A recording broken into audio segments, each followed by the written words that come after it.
of each one of the groups. But anyhow, we know that this that is now being presented is what has been implemented during the biennium in the different meetings of the executive committee with different processes of exchange of documents and regional consultations.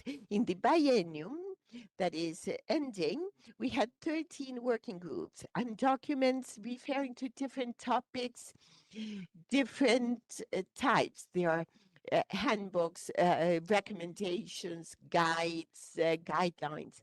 Of these 13 groups, there are 13 that generated products that are submitted as regional standards.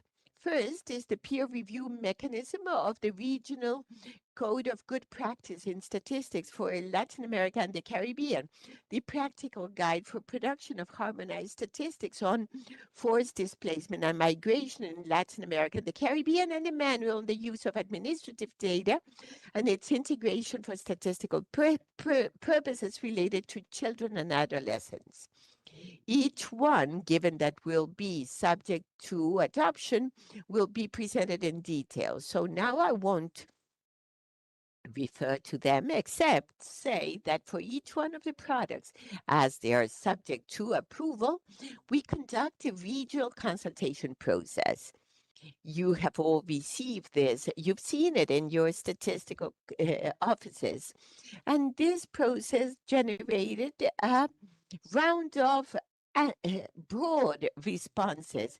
We had, as to peer review, responses from 13 countries, or to submit the document for approval or with certain modifications. We had 13 responses in the case of administrative records for childhood and adolescence, and 9 countries responded for the subject of forced displacement. So all this has been reviewed by the region. Now, different from the past conference, the documents that are now subject to approval will not be edited nor translated in complete version. Given the UN budgetary restrictions, we were unable to address this task. And what is edited and translated of the meetings are brief summaries that are available on the website. The complete documents are being uploaded as written, unless there had been an addition or translation process by the working group. This is the case of the manual of the use of administrative data, where UNICEF conducted the addition and translation. In the side event yesterday was a beautiful document, complete version, and the summary is also available. And the peer review mechanism, as it is a process that the SCA adopts, the idea is that this mechanism be part of this conference. It is also edited and translated completely. Now, I now move to describe the products that are not subject to approval, but however, they are disseminated through the knowledge network. The first one is diagnosis on the experiences of Latin America and the Caribbean in 2020 census cartography. And then the best practices in the use of geostatistical tools. The idea of the document is to offer implementations for the implementation of cartography, the 2030 census round, helping countries leverage successful experiences, reduce technological gaps, and build geostatistics in each country. country. In data imputation methodologies, the study presents a regional review of what imputation methods in censuses and household surveys, systematizing concepts, practices, and challenges to improve data quality. It analyzes types and mechanisms of missing data, reviews traditional modern imputation methods. It offers guidelines and good practices for implementing and improving the consistency of official statistics, recommendations for incorporating small area estimation methodologies. And here, a regional guide is proposed to standardize the use of these methodologies in small areas, SAE. Based on the diagnosis of maturity assessment was applied in 15 NSOs, and recommendations moved from the experimental use of this methodology towards a more formal integration of SAE processes as a way to provide information that is useful for public policies. We now have the guidelines on metadata and aligned with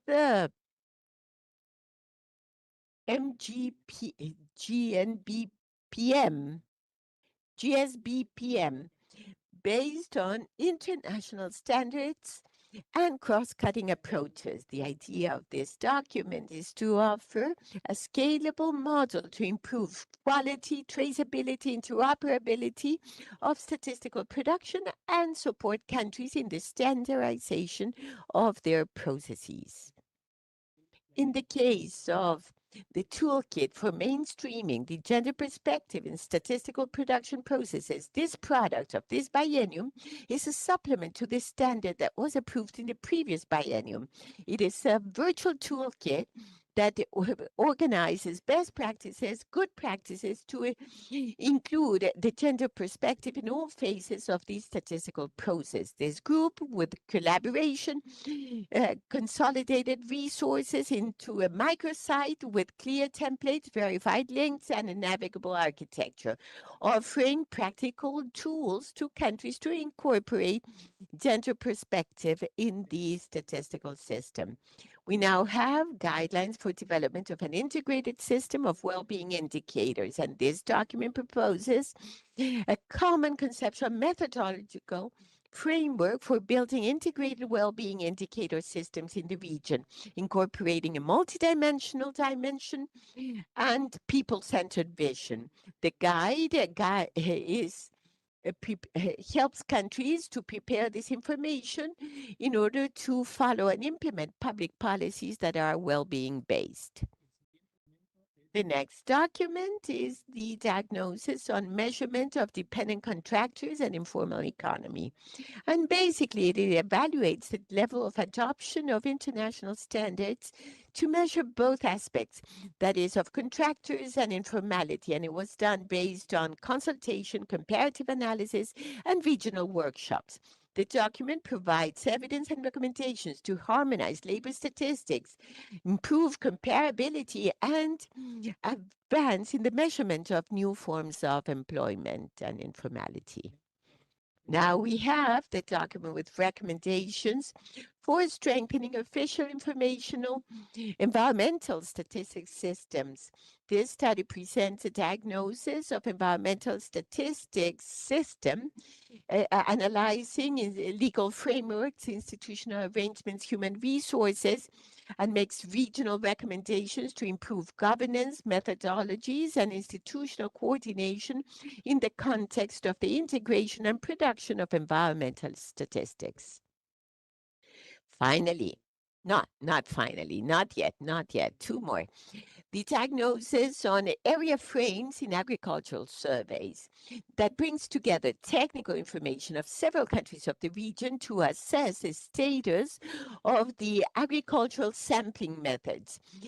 These are challenges and identified and opportunities to improve. The idea is to have a comparative overview of practical recommendations to improve multiple sampling frames aligned with international standards. And this is the last document, the reference guide on police administrative records. This guide adapts statistical guidelines for the management, data management by police, published in 2022 of the UN Office Against Drug and Crime, and to improve the comparability of these police administrative records. A six-dimensional analysis is made, and in the description of practices of countries of the region, and it offers recommendations to standardize, digitize, and validate all these records in order to strengthen official statistics, decision-making, security, and justice statistics in the region. This is the result of 2 years of work. It's important to thank all the teams of national statistical offices, technical secretariats, because in general, this group of work, this work of these groups is demanding. It requires efforts of dialogue, of writing, of toolkits, and therefore it is one of the best examples of regional collaboration and the usefulness of this conference in order to achieve these collaborative results. Dissemination of work in detail is being done via the Network for Knowledge uh, Dissemination. Some groups have done it and others are still missing. And all information is available in the network of the knowledge transmission site, webinars, as well as the documents in the conference website. And with this, I conclude. Thank you very much.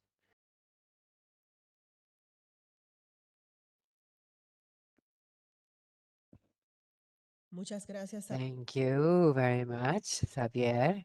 We will have space for interventions by the delegations. If you have any intervention, comment, if you would like to make any contribution to the documents presented, you may raise your name tags and we will draw up a list of persons to take the floor.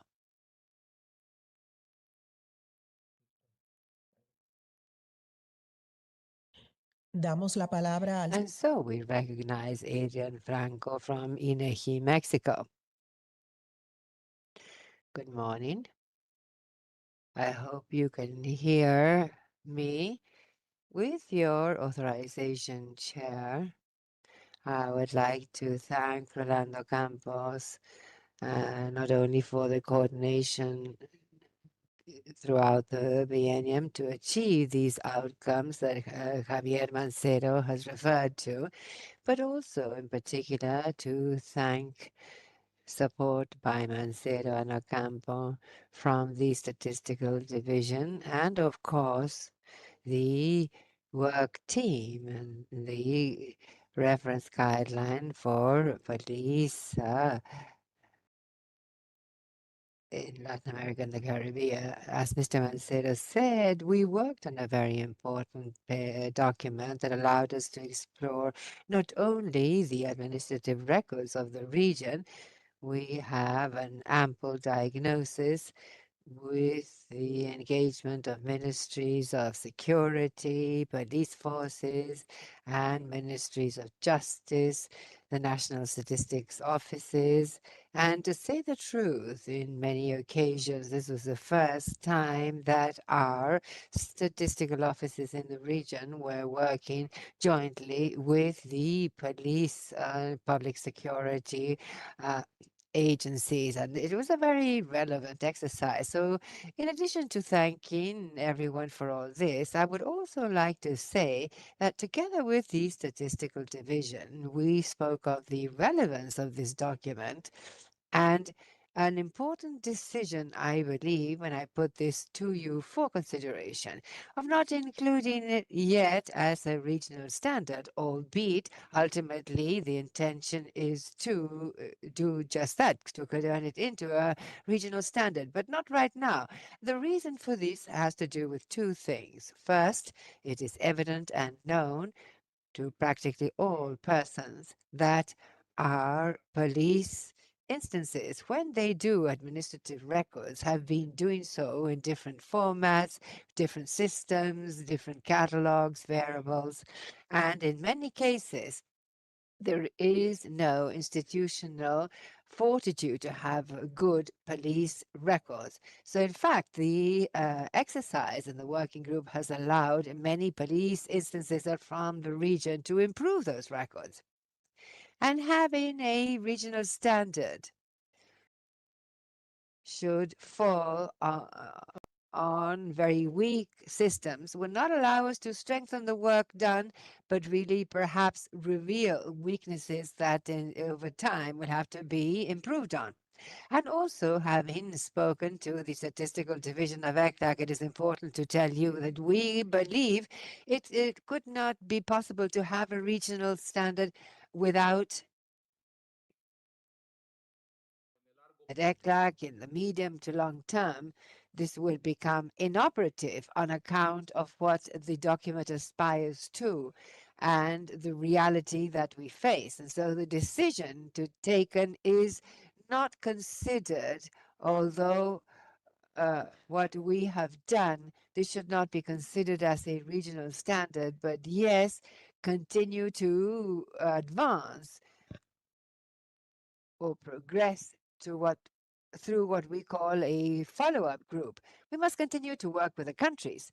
Countries are attentive and very much engaged in the process. This has resulted in benefits for their own statistics and data, and so we would like to continue this with a follow-up group, and we're hoping that at some point this may become a regional standard. Well, so I merely thank all 11 members of the working group and, of course, the ECLAC Statistical Division. And I beg of Rolando and Javier, who has supported us throughout the process, and asking them, wish them every luck, and will keep you informed of the exploratory follow-up group. Thank you very much. Thank you, Chair. Gracias, Adrián. Thank you, Adrian. We do have time for interventions by the countries. Peru. Muchas gracias. Yo solamente quería hacer un comentario y felicitar a I merely wanted to congratulate ECLAC because in this biennium they have developed very interesting topics and also speak of my country, Peru. We right now are going through a census process. Although October the 30th, the National Population and Housing Census concluded. Until the 30th of November, we are in a recovery process via the digital census. Because I'm saying this because part of the success of the census work has been the cartography update. And this has turned out to be an automated segmentation. So we believe that this sort of document is very important. Fortunately, we have started the census round and had all experiences by countries. We have been as observers in almost all countries of Latin America, and these experiences, we have transferred them to our census execution. I also wanted to say that work in minor areas, small areas, is very relevant. We already did it in 2018, and now with the census data that we are compiling, we are sure that the information and methodology will allow us to have information at district level, which is often needed for decision making with regard to indicators of well-being. This is something that we have a lot of time doing this in Peru, reviewing this. We have a consultative poverty commission and reviewing the many multidimensional poverty indexes, and we've had discussions on whether a compound index is the best, a dashboard. It's very interesting, and we saw it yesterday quite beyond GDP. There is so much to analyze and reflect upon.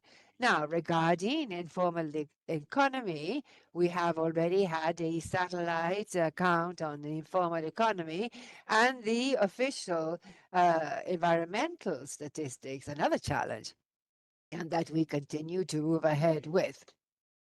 And lastly, I believe that Adrian's intervention was very relevant.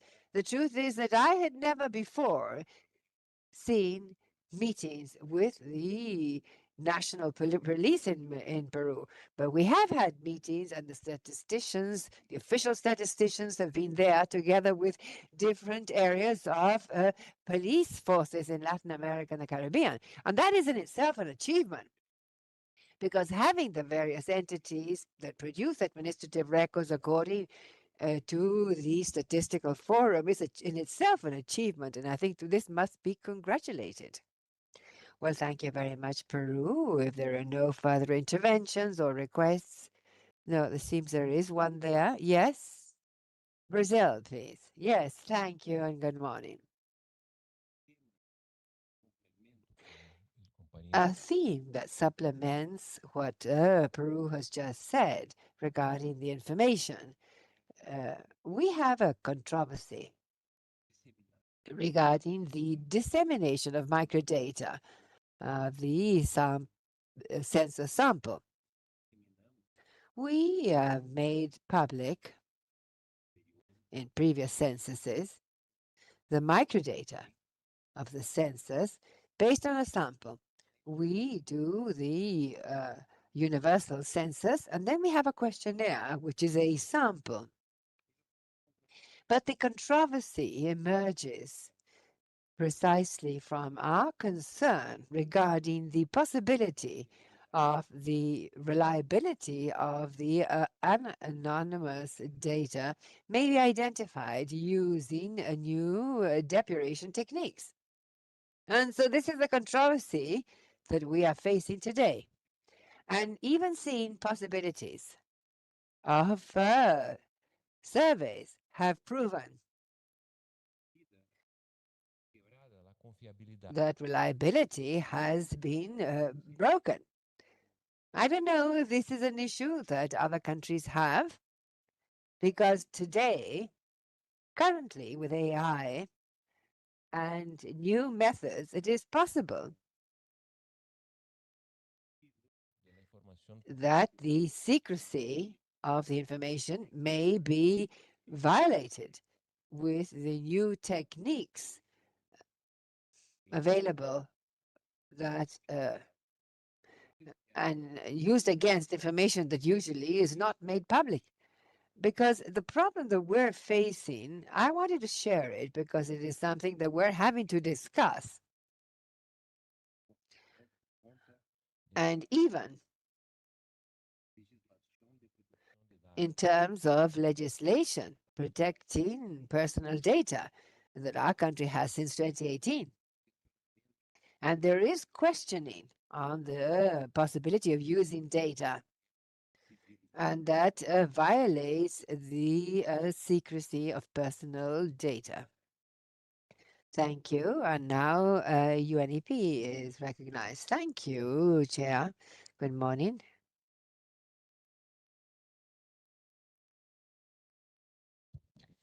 Muchas gracias, muy buenos días. Thank you, and good morning, everyone.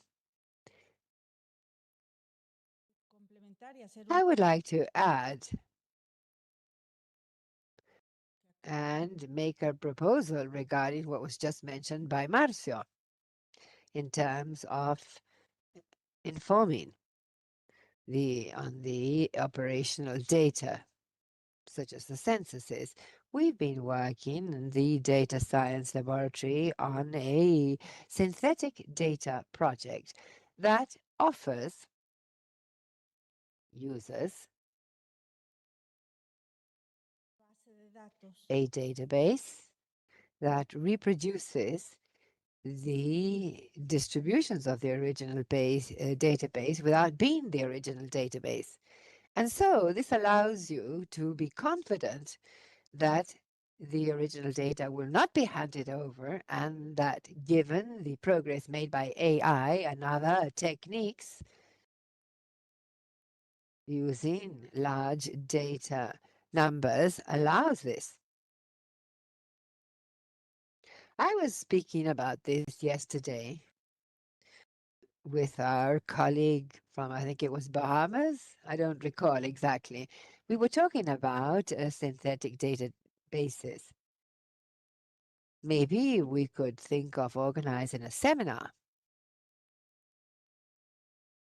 And we would offer that the person responsible for the synthetic data at INEGI could do a presentation. If you agree, well, we could organize this seminar on synthetic data. And also, this is of relevance not only to the NSOs, but also the large corporations that have these algorithms. They're generating synthetic data in order to feed into AI. But Tenemos que entrar en esa discusión. we must get into this discussion about synthetic data, because the synthetic data that is not based on a statistical program, such as the census, I don't know what they are. I don't know what they reproduce. But synthetic data generated based on a census have this tremendous advantage. So that is the proposal. Thank you. Thank you, INEGI, and we take note of that. And now, yes, UNEP.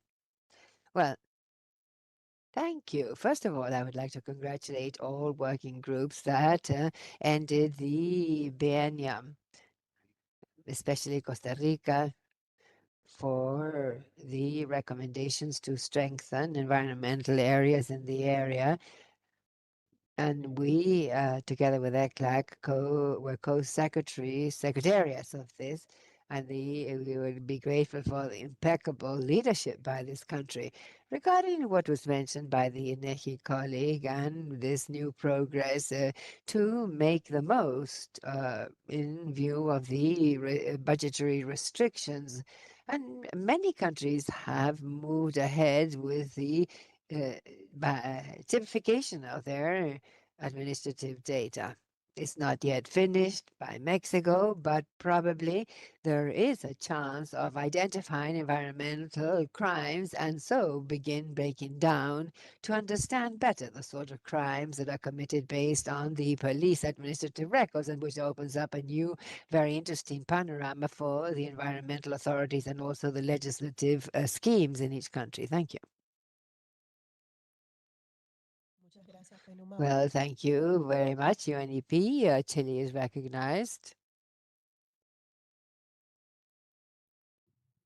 Muchas gracias. Thank you, Chair.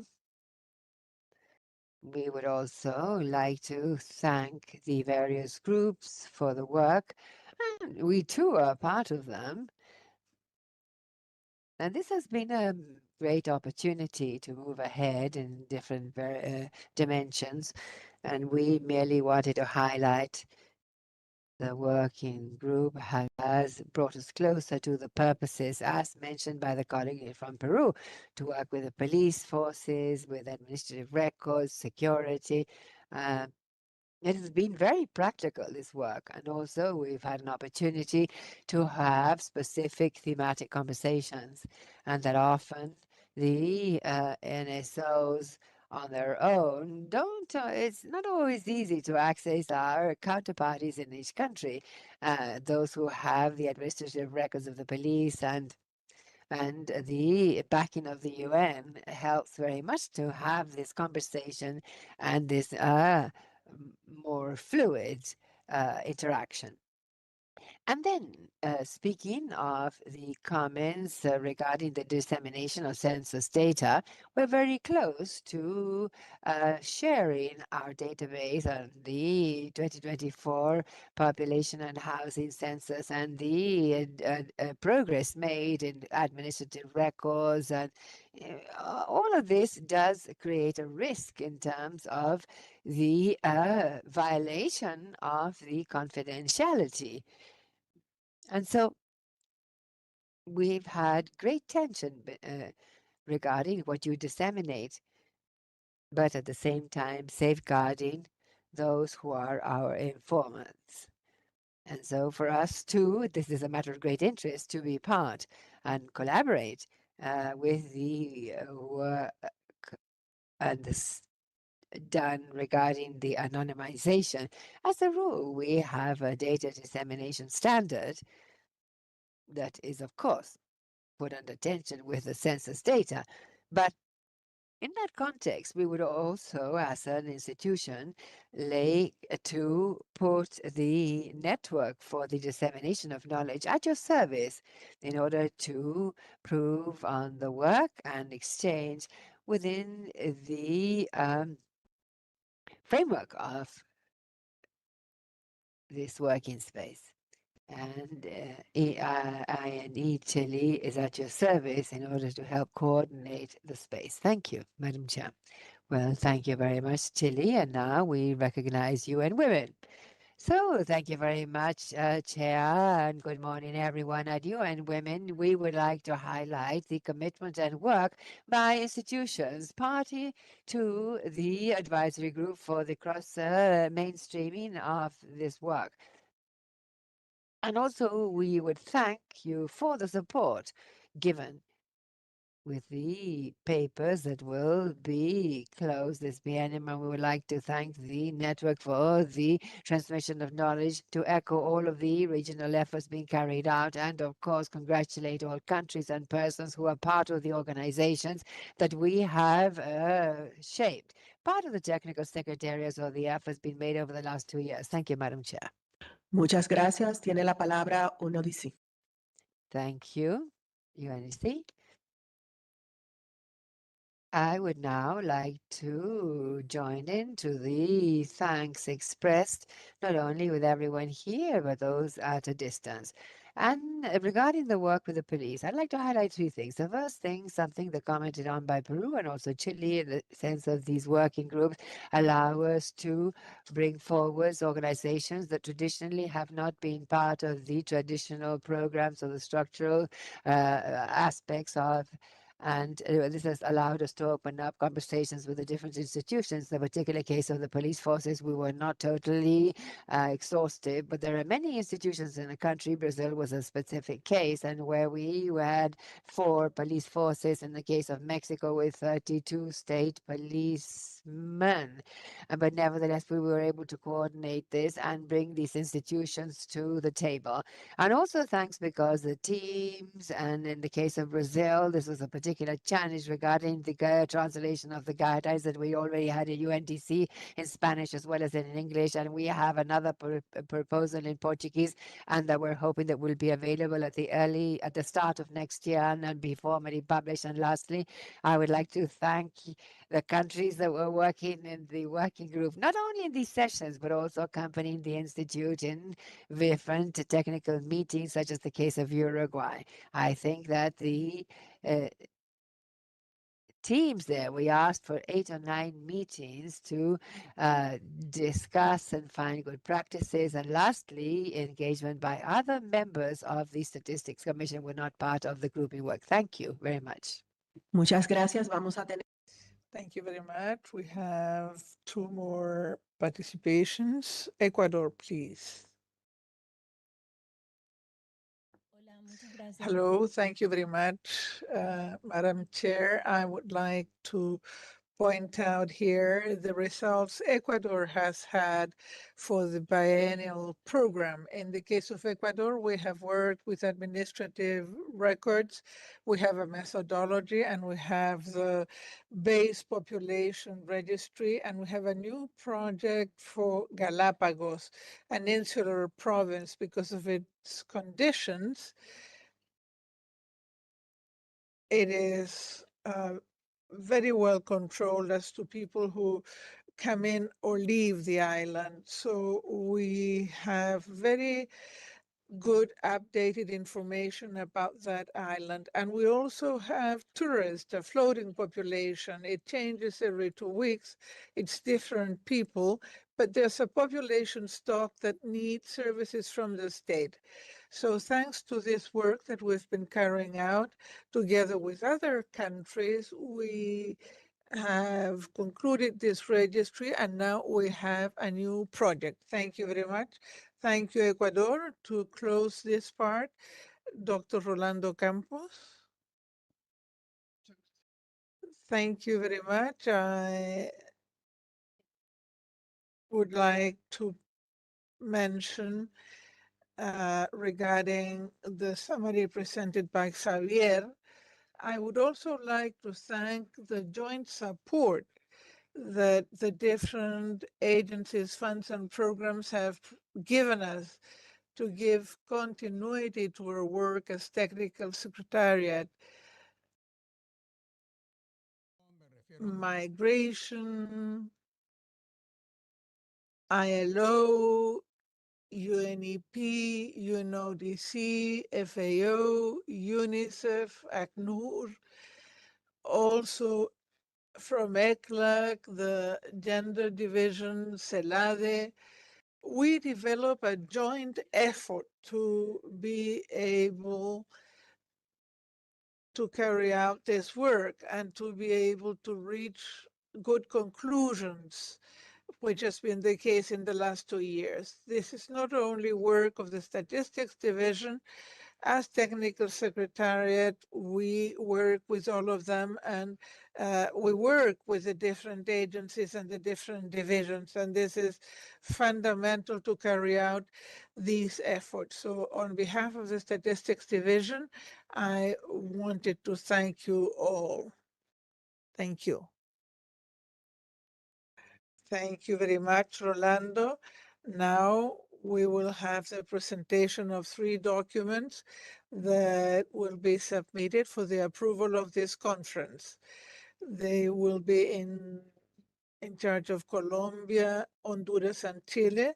First, we will have a presentation on the peer review mechanism of the Regional Code of Good Statistical Practice for Latin America and Caribbean by Piedad Urdinola from DANE in Colombia. Thank you, Madam Chair. Good morning, everyone. It is a pleasure to be here with all of you to speak about something that we have been working on in the last 2 years. We want to discuss peer review methodology for Latin America and the Caribbean. This comes from our collaborative work. We have the experiences of the countries, and we've been discussing what is it that we can adopt and adapt to our countries. More than a document, this is a joint effort trying to improve statistic production, which is what leads us to this point, has brought us to this point. Let's go to the essential. What does this methodology try to achieve? Why is it so important? The core of the methodology is to see how we are implementing the Regional Code of Good Statistical Practices in the NSOs. And we do it in a very simple way. First, auto-evaluation done by each of the countries. Each country analyzes themselves, what they are doing, what they like and what they don't, and then they receive the criticism or the support from the colleagues of the region. These methods, we've been using it for a long time in the academic world. Now it's used for scientific production, and we adapt that to our own reality. It is a very powerful combination because we are underlying which are the improvements we need to implement, and then have an idea on how we can make progress in this regard. So finally, there is a report and ideas to improve. And even though all the countries are going through different moments, our challenges are similar in the region. So this methodology helps us all speak in the same language and in a coordinated way.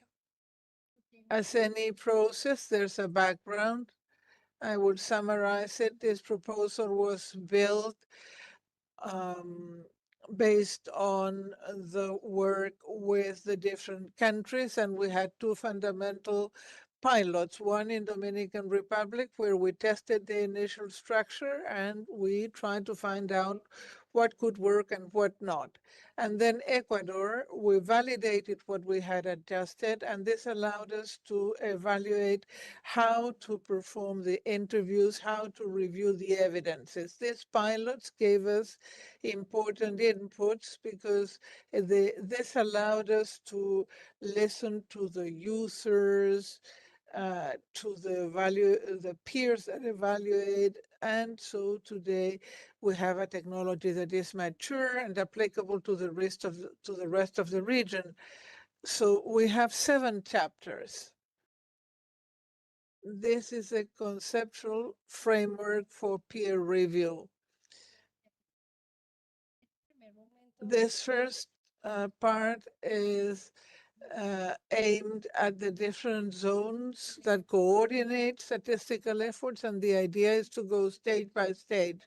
First, consolidate ourselves in the system, and then we can grow and move towards other stakeholders. We have auditing of the evidence presented by the NSOs, and we have the code of good practices and self-evaluation, which implies that the NSO has to do internal analysis and the previous qualification regarding the compliance with those good practices associated to each of the principles of the code. And the peer review mechanism, which includes the participation of professionals from different NSOs of the region in the evaluating team, and they contribute with their technical knowledge, their experience, and obviously their acquaintance with all the process. Then we have international reference to design peer review. We learned from Eurostat how to do this in an orderly way. Eurostat helped us apply self-assessment questionnaire. And from Paris 21, we took the logic of ongoing improvement and how to do strategic planning. Of the global assessments in the region, we obtained lessons on governance and coordination. And all these things, we apply them to our reality. So here we have the way how the review happens in our region. In this chapter, we're going to explain how we do that review. It has 3 pillars. One is the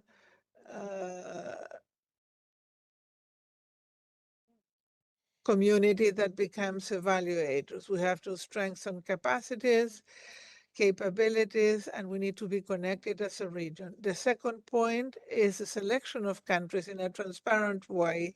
ECLAC opens the possibility to ask to participate. So everything is clear, transparent, and open. The third pillar is sustainability. The evaluated country covers the logistics, the peers contribute with their knowledge, and the technical secretariat accompanies the process. In this way, we come to a balanced mechanism and sustainable in time. With the chosen team, we build the evaluating team that has 2 types of knowledge. One expert from ECLAC with experience in international standards, and 2 evaluators from other NSOs.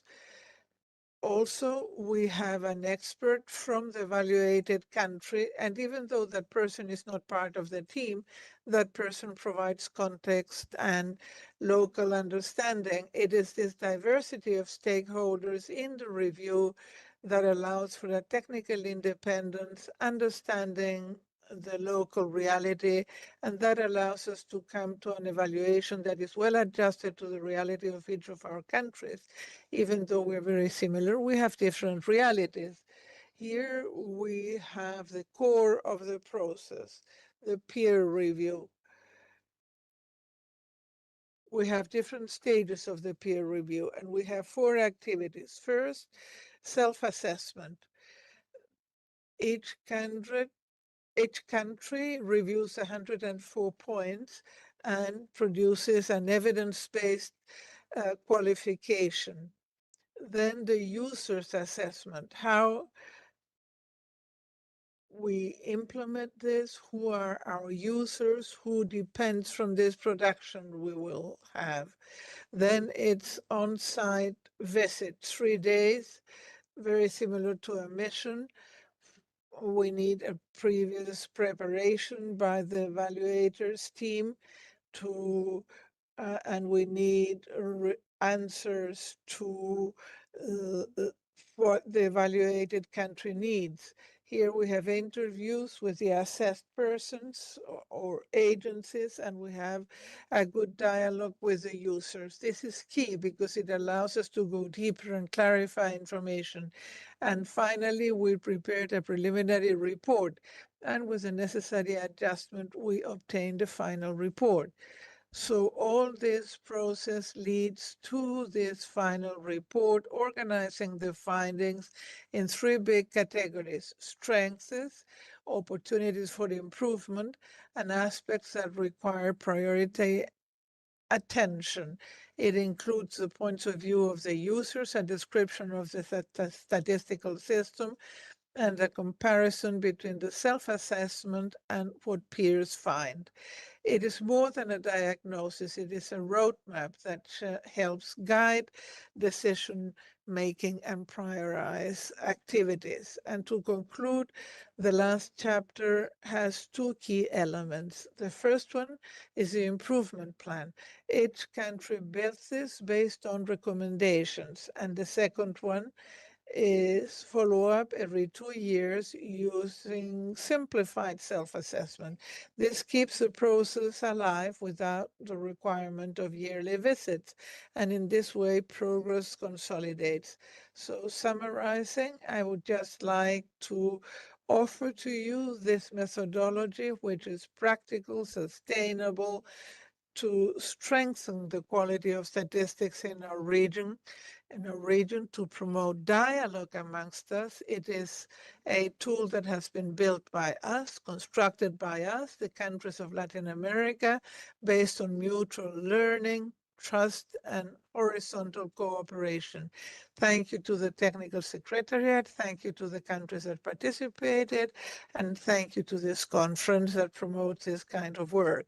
From Colombia, we commit ourselves to continue supporting growth of statistics in Latin America and in the region. Thank you. Thank you very much, Piedad. Now we have a round of questions. Let us start by the statements from the countries, and then we open up. We have Paraguay. Thank you very much. Thank you, Madam Chair. I would like to thank for the work of the colleagues. Thank you to Pilar. This comes at a very timely moment for our offices because we are permanently being subject or being questioned in these days where there's populism, polarization as something that is very common, and this affects our lives in every sense. So this will be a fundamental tool to strengthen NSOs in this need of ongoing improvement. Even though we are the ones who control and we are the ones who carry out our operations rigorously, it is a good moment to control our narrative, and this will be a good element to work on the communication of the quality and especially the credibility of our statistics operations. Thank you very much. Thank you. Any other delegate would like to mention something? Somebody else? Thank you. Then we go to the socialization of the second document, Practical Guide for the Production of Statistics on Forced Displacement and Migration by INE of Honduras, and this will be delivered by Marta Leiva. Marta, you have the floor. Thank you, Madam Chair. Good morning, everyone. Today, I have to present the practical guide for the production of harmonized statistics on forced displacement and migration in Latin America and the Caribbean for the 2024-2025 biennium. This has been an effort carried out, as was explained already, by the team working on migration, forced displacement, and the coordinating country was Honduras, and the participating countries were Belize, Costa Rica, Guatemala, Panama, Mexico, Cuba, Dominican Republic, Brazil, Chile, Colombia, Paraguay, Colombia, and Peru, with the technical cooperation from ACNUR, ECLAC, and many others. The general purpose of the guideline is to strengthen the capacities of the NSOs of Latin America and the Caribbean for the adoption and implementation of the recommendations of the expert group on refugees, internally displaced persons, and statelessness statistics in a complementary manner with a framework of statistical migration, internal mobility, and transit. The document has 7 chapters and 150 pages. Migration, forced displacement, and refuge are increasingly relevant phenomena in Latin America and the Caribbean. In recent decades, the region has experienced multiple crises that have led to massive movements of people, both within countries and across borders. The causes of these displacements include widespread violence, internal armed conflict, human rights violations, socio-environmental disasters, political and economic crisis, and structural dynamics of social exclusion. This reality is complex and diverse, and it presents significant challenges for statistical measurement, especially when it comes to generating comparable, disaggregated, and useful data for decision making. The structure of the guide. The guide, as we said, is organized in 7 chapters. In chapter 4, we present the guidelines for producing statistics on forced displacement and refuge, based on the main traditional sources: population censuses, national surveys, and administrative records, as well as their integration with migration statistics and SDG monitoring. This chapter constitutes the technical core of the guide and offers specific guidance for each type of statistical operation. In chapters 5, 6, and 7, different dimensions are addressed. Chapter 5 focuses on the use of data from non-state actors and other alternative sources. Chapter 6 develops interinstitutional coordination strategies for the coordination of statistical production, and Chapter 7 presents recommendations for the communication and dissemination of the information generated.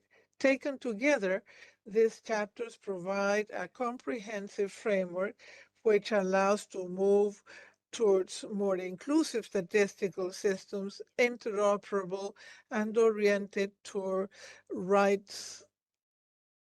And why to create a guide? We already said there are information gaps in the production of statistics on migration and forced displacement. Number 2, visibilization. We need to include displaced populations and refugees in official statistics. Number 3, we need technical harmonization. The guide tries to harmonize concepts, typologies, and methodologies between countries.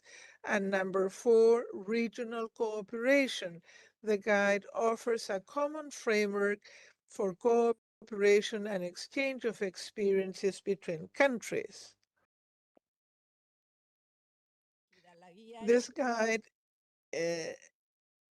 is primarily intended for national statistical offices, sectoral ministries, interinstitutional coordination mechanisms, and other entities responsible for the production, management, and use of data on human mobility. Its purpose is to provide technical guidelines that strengthen the capacity of countries in Latin America and the Caribbean to generate statistical information on forced displacement and refuge based on criteria for relevance, comparability, quality, and a human rights approach. Chapter 4 presents the guidelines to include in population censuses different areas. We have the guidelines to identify the displaced population, to incorporate the reasons for migration, the motives. The questions incorporated in population censuses have to be questions that do not generate risks, that do not cause alarm or confusion or rejection. And also an important part is training. How we have to train persons in order to deal with sensitive issues, ethical protocols, self-care protocols. These are sensitive issues. So to carry out these censuses, this should be carried out by persons living in the same area. And then we also recommend disaggregation by age, sex, ethnical belonging, educational level, migration condition, disability, and everything, including all parts of the population. Regarding guidelines for surveys, how do we have to do this in surveys? Well, we can do it through incorporating modules in larger surveys or carrying out specialized surveys. And regarding sample design, we recommend an overrepresentation in areas with high concentration of displaced population. We know how difficult it is to find displaced persons, so we need to incorporate in population censuses the questions, and we need to have those frameworks that will allow us to identify them and have this overrepresentation as recommended in the guidelines. Key variables, we all know household surveys, they have variables that allow us to enhance analysis like time of residence, family bonds, the conditions of the dwelling, access to services, employment, revenues, income, and all. This allows us to characterize displaced persons and non-displaced persons. Also, household surveys are useful for the measurement of long-lasting solutions. Regarding administrative registries as sources for long-lasting solutions, this allows to complement the census, population census information and household service information. In long-lasting solutions, we have to check through which registries we can complement that information. And in the case of access to documentation, legal security and rights, we have identity registries and civil condition. Access to basic services and human development, we have education, adequate level of life and access to health services. We have health records and social protection and reduction of vulnerabilities. We have records regarding social programs and protection programs. Self-sufficiency, economically speaking, and livelihood. We have labor records and social security records, and physical security, access to justice and restitution of rights. We have legal and security records and legal stability, recognition of status, and safe permanence, we have migration registers and refugee or asylum records.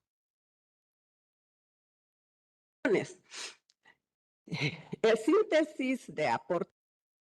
Key contributions, the final chapter, summarizes how the guide offers technical guidelines and conceptual guidelines to include migrants, displaced populations in the national statistical systems in a harmonized way. Visibility of populations in mobility. We emphasize that the adequate identification of these populations is a prerequisite for their consideration in public policies and in the follow-up of international commitments.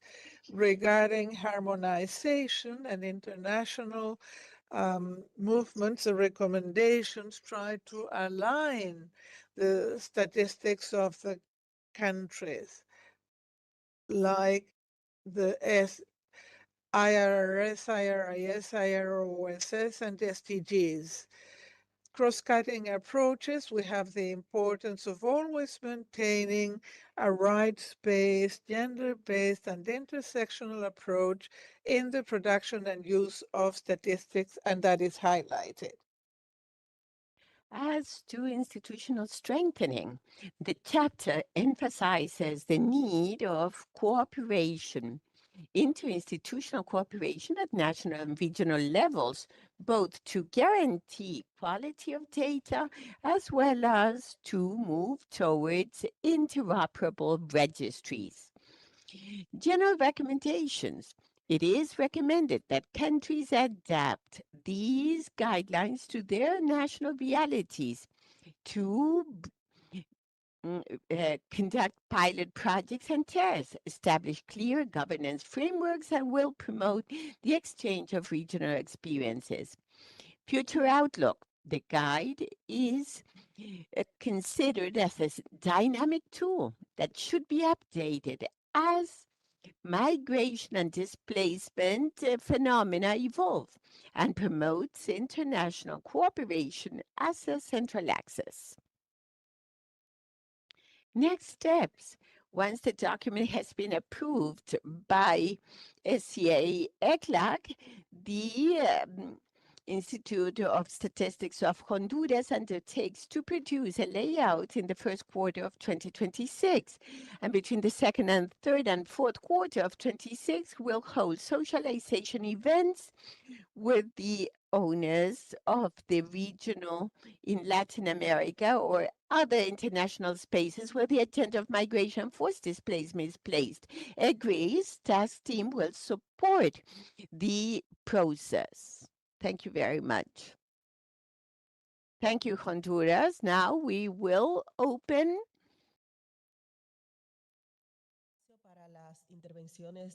the floor for interventions from delegations. Peru, you're recognized.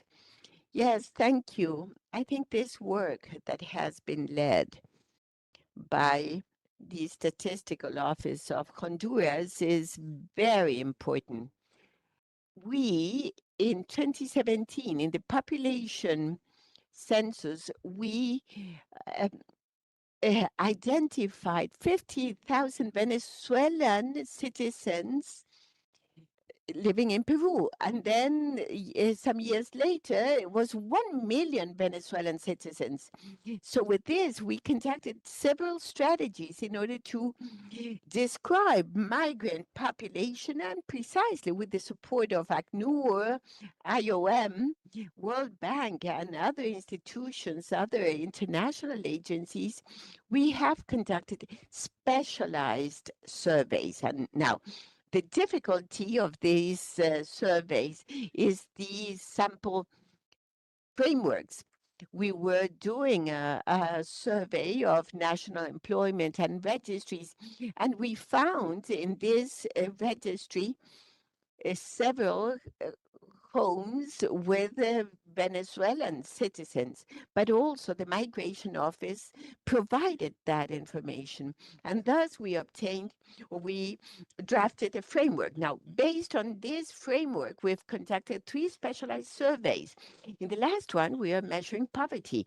And I think it is very important to consider all these recommendations. We've had meetings with Sweden and Warsaw on these topics, and international guides as well. I think that the work and effort of the mm, uh, NIS of Honduras is very important within the framework of ECLAC, and we need to analyze how can this be implemented in our surveys. It's difficult in the census, but in specialized surveys, yes, we can. And something else, not agencies, but other entities of government do understand the importance that these admin records be uh, uh, conversing with statistical research, and in this way to have an integration of all information for decision making. Thank you, Peru. Now, Colombia. Thank you, Madam Chair. Thank you, Honduras, for leading such an important subject for the region. I think it's key to distinguish between concepts, internally displaced, refugees, and transit migrants. With this, we have different measurements. In the case of Peru, these are refugees. They are persons that really establish in the country their homes. Internally displaced or forced displacement, it's difficult to capture if the country is amidst an armed conflict. That is the case of Colombia. 20 years ago, we tried to capture the population of internal displacement and was very low figure, total failure. And with this, you cannot have that measurement of population because displaced persons do not want to be recognized. So you need to resort to other methodologies and tools. Now, administrative records will be very important. Many of these victims, in order to survive, resort to state programs. Not all, but many do. And there we would have those administrative records of which to which Honduras referred. It's not only important to have administrative records from other offices of the state or from UN offices. In the Colombian case, OCHA has collected much of this information, not only of those internally displaced, but transit refugees trying to look to exit to North America. The Darien Passage report, there we have many persons from all of Latin America, even from other continents, trying to cross the border in order to reach out to North America. So no survey nor census will collect that information because these are transit migrants. They will not be identified, will not be captured in surveys. It doesn't mean that they don't have needs or that they are much more vulnerable, but this calls for having additional creativity and to define what is it that we want to measure and what for. We want to have only the count or number of these persons, or do we want to provide aid? And this will change the way in which we are devising this problem. The generation of information by other entities outside the state that may be shared with the NISs is key if we want to have those numbers counts, and if we want to have those socioeconomic features that will allow countries to give help. In the Colombian case, the state provides health services to all persons arriving in the country, regardless if they are in transit or not. And likewise, there will be other systems coming to provide other services for these communities. And then this becomes a burden for countries. Yes, but at the same time, fundamental aid within the approach of rights of persons. They never lose their rights, although they are in transit and are not national of that country. So these ideas not only share information with other entities of the state, but also with multilateral entities like those of the UN and others. They are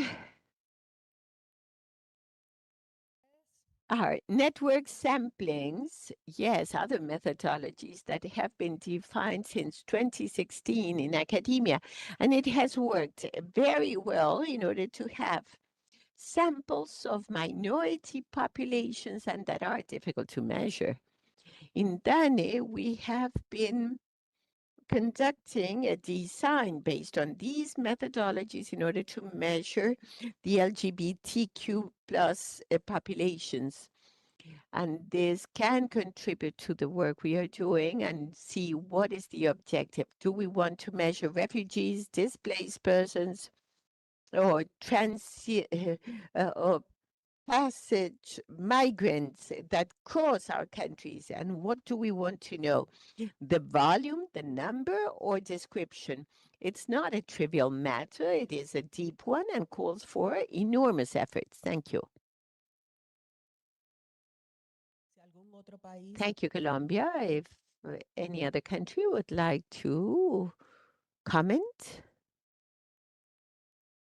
So now we move to UNICEF. Thank you, Madam Chair.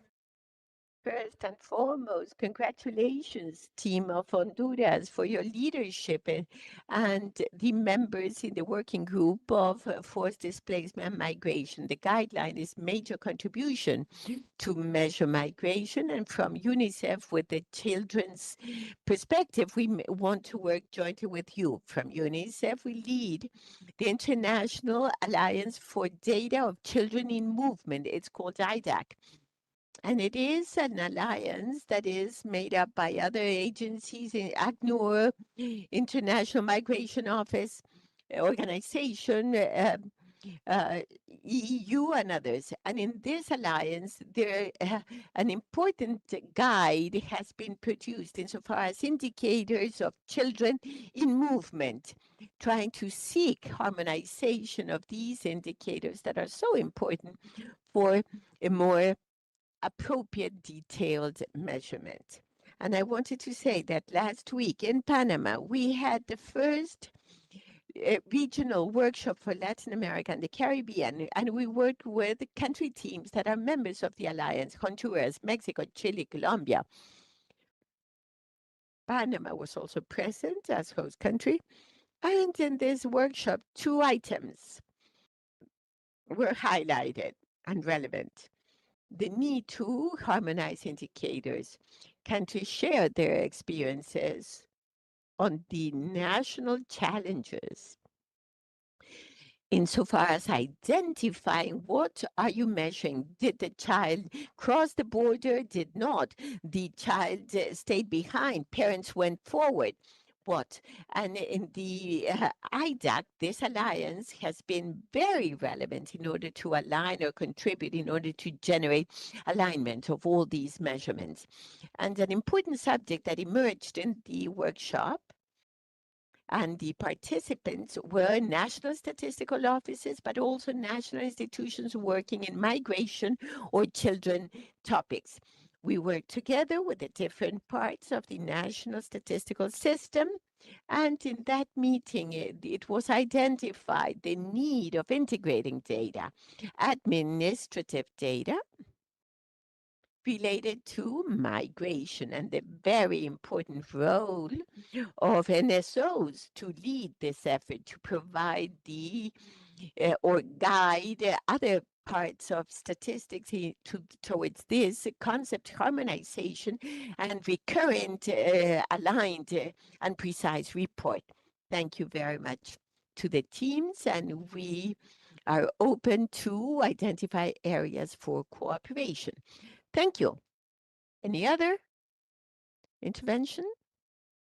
Otherwise, then we move on to the presentation of the third and last document by Chile. I give the floor to Julibet Rodriguez, and she will present the manual on the use and integration of administrative data pertaining to children and adolescents for statistical purposes. Good morning. Yeah, I will present before the break. It's going to be brief, I promise, but adequate. Today, I will present the product of the second biennium of this statistical group of childhood, of children and adolescents. And this is led by the Statistical Institute of Uruguay, and thank the contribution. And also we have the technical secretariat of ECLAC and UNICEF, and the contributions, we thank them. And as you can see, this group is made up by different countries. I will thank the contribution we've had the active participation of everyone, and we thank these working groups. The product we are presenting today is this manual divided into 3 chapters. It has 78 pages, and the purpose of the manual is to strengthen the capacity of NSOs to produce high quality, timely, and relevant statistics about children, using administrative data that will serve to support decision-making designed to guarantee the rights of children as defined by the UN Convention on the Rights of the Child, but also contribute to monitor sustainable development goals through the contribution of critical data generation. I will go over the content of this chapter based on the third one, the most interesting one. We have emphasized this part more, and I thank everyone who connected yesterday to the side event as we were able to present in greater detail this handbook. In the first chapter, what we do is a framework. We frame the use of administrative records in statistics focused on childhood and how the data, everyone here knows this, it has been mentioned several times, highlighting the opportunity to break down cost and benefit of the use of administrative records to draft statistics and public policy, but also the conceptual framework of UNICEF from the viewpoint of the rights of children. And in chapter 2, let's relate this to the indicators of sustainable development. And also we have 4 cases of countries seeing good practices and examples of the use and integration of administrative records to generate statistics. In the case of Chile, it focuses on migratory statistics to children in movement, and also the integration of data from the civil service and health for assess the undercoverage of births. And we have the entire system of information statistics based on records that Uruguay has and that has been presented on several occasions. And also very interesting, the case of INE Peru, where they use records on poverty to assess poverty, and also including the childhood approach to combat child poverty. And one of the most interesting chapters, 3, offers a roadmap for countries with regard to 8 steps to be followed regarding the integration of administrative records. I think that the interesting thing here for countries is that we're not necessarily all at the same spot, but we can identify where each one is using guideline questions that are in the handbook and resolving certain needs for information in each case. Let's review them briefly. For example, step 1. And this is very much related to GSPM, but what is the statistical need? What is the gap in information? And we need to determine the statistical case and relate it as step 1 of the roadmap. Then in step 2, we're thinking of the need, but we need the diagnosis. You need to diagnose the quality of the administrative data that's available to know if it is viable to do the studies that we would like to do, but also to see what actions could be taken to make the study viable. And then in step 3, as also mentioned in different occasions, see how we can align things, how the statistical indicator that we want to construct is aligned to the regulatory frameworks of the NSO as well as the government offices and others that produce the data. Step 4 has to do with the ingest, storage, and management of administrative data, and this has to do with governance and, well, whether we have the capability to receive, store, and process this at our institutions. Step 5, this has to do with processing and what are the concepts, technical concepts, guidelines linked to data processing. So what is the protocol to be followed and what are the identification variables, and taking a look at the process of integration as such or liaison among the records chosen in the case of statistics. Step 6, analyzing all this. Once we're able to take in the administrative records, have a strategy to analyze the information. What is this contributing? How are we filling the statistical gaps through integration? What is the data saying? Step 7. Well, once we have the indicator and the statistic, how can we bring this down to the interest groups and determine the dissemination strategy? As in every statistical operation, we face challenges and learning that we will want to mainstream. And then how have we identified things such as for possible improvements?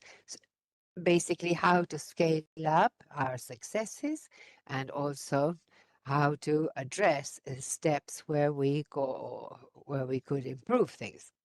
So that's the summary, but the handbook also has 2 appendices that are very interesting. The first is a technical guideline in terms of language. Having a common language, what do we refer when we say linkage methodologies? What are the identification variables? And so a series of common concepts using a common language, but also in Appendix 2, there is a methodological protocol for data linkage. What will be the aims of the integration, and then having a set of questions that helps NSOs to put together the case. So, well, we're very proud that this be seen as a regional standard. It is already available. If you scan the QR code, you can access the handbook. And then next steps. I would like to thank all countries who have said that they're interested in continuing to be part of the group. We are thinking of working in communities of practice of the network for the transmission of knowledge offered by ECLAC. And we will continue to further this at the INE Chile. We have confirmed our commitment to continue working on this, same as there are other countries who are still interested in being part of the leadership, implementing the handbook. And so with that, I conclude, and I thank you all for your attention.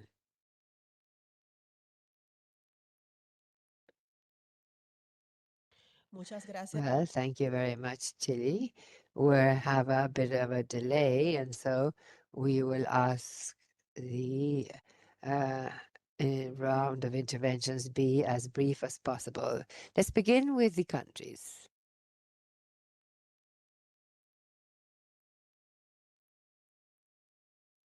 No hubiera Well, if there are no interventions by countries, we will move on to UNICEF.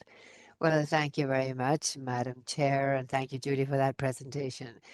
At UNICEF, we had the honor and satisfaction of supporting co-leaders Chile and Uruguay with a technical secretariat to develop the handbook, which is provides major opportunities for integration and working jointly to achieve, as was said, integrating data related to areas such as migration as well as others that we focused on related to the well-being of girls, boys, and adolescents, health, education, protection, justice, and so on. As Julie said, I would like to reiterate that the continuity of this work with the manual or handbook will be done via a community of practice. We're transitioning the working group to become a community of practice in the next biennium 2026-27, and we will be presenting the community tomorrow. So I will inform you further tomorrow. Thank you. Well, thank you very much, and I thank everyone. Yes, there is someone over there who's requested the floor. I cannot see you properly. Please go ahead. Good morning. And the Andean community, we would like to greet and congratulate the working group for the efforts, because at Andean country level, we have about 15 years ago began working from the economic viewpoint based on administrative data. And then with that experience, we expanded this and wanted to work on the system of administrative records with support by the IDB. We worked on population records.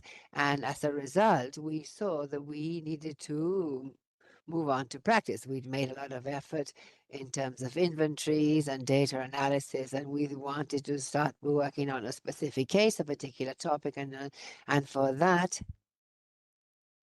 to address the challenges posed by using this information. Things related to coding, matching, and so on, all fairly new. So I was present at the presentation of the handbook. We thought it was very good. Thank you. Well, thank you very much. Well, I thank everyone for your participation and contributions. We will now have a 20-minute break, and I ask you to return promptly. Thank you.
Hola.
Buenas tardes. Definitely. No, not yet. Still good morning. One more minute. Still good morning. We will begin, Madam Chair. Yes. Yes, we will continue with our agenda. And now we will examine the strategic plan 2026-2035. This will be presented by Mr. Rolando Campos, Statistical Division of ECLAC. Mr. Rolando. Thank you. Please, can you upload the presentation? Yes. We will present the effort of countries to for this strategic plan of the SCA 2026-2035. As you know,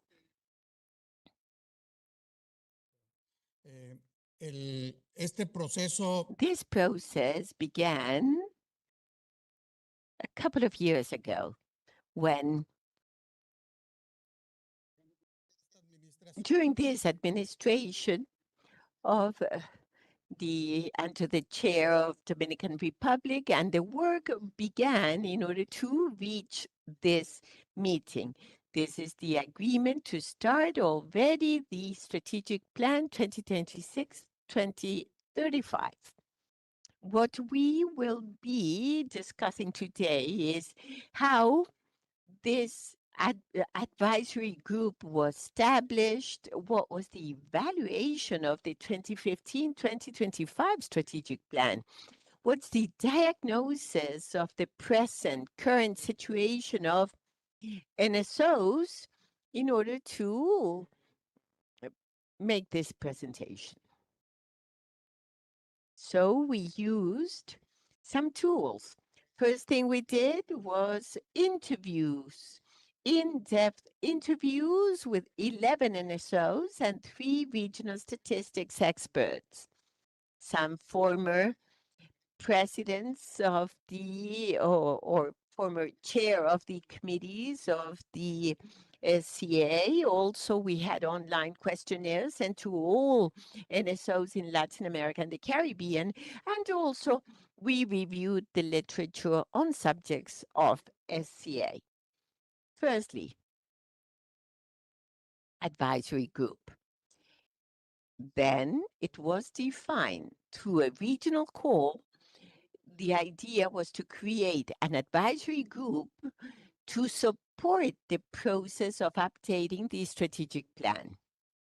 The countries that registered in the process were Argentina, Belize, CARICOM, Chile, Colombia, Costa Rica, Mexico, and Dominican Republic. This group, this advisory group for the process, conducted an evaluation of the strategic plan and identified some themes through the methodology of interviews, surveys, and so forth. Firstly, high regional relevance. The Statistical Conference of the Americas was it was identified, the SCA was addressing all the statistical challenges, and it was very much underscored the value of the knowledge transfer network that was promoted in 2020 as a result of the COVID-19 pandemic. We've had a day and a half of meetings and nobody has referred to the pandemic. Well, this knowledge network was activated, and therefore the idea was to have more collaboration among us. So the capacities were strengthened. Clear progress in technical and methodological development was identified. And what is the challenge is how to strengthen collaboration with Caribbean countries. It's clear to us that is the challenge, the language barrier, the sizes of statistical offices mentioned by some of the Caribbean countries, of course, these are fundamental elements for that. Now, fortunately, we've had close coordination with CARICOM offices in order to consolidate and thus strengthen these working groups. And possibly the new technologies, the Zooms where we can have, or the WebEx where we can have immediate transcription from one language to the other, then it can expedite the work of the groups. Grupos de trabajo, la metodología que se cambió. The working methodology, well, it is still most valuable, generating useful product outputs and foster continuous cooperation. Of course, there are challenges, that of human resources, financial resources, barriers, language barriers, and also how to carry out the follow-up mechanisms of all these processes.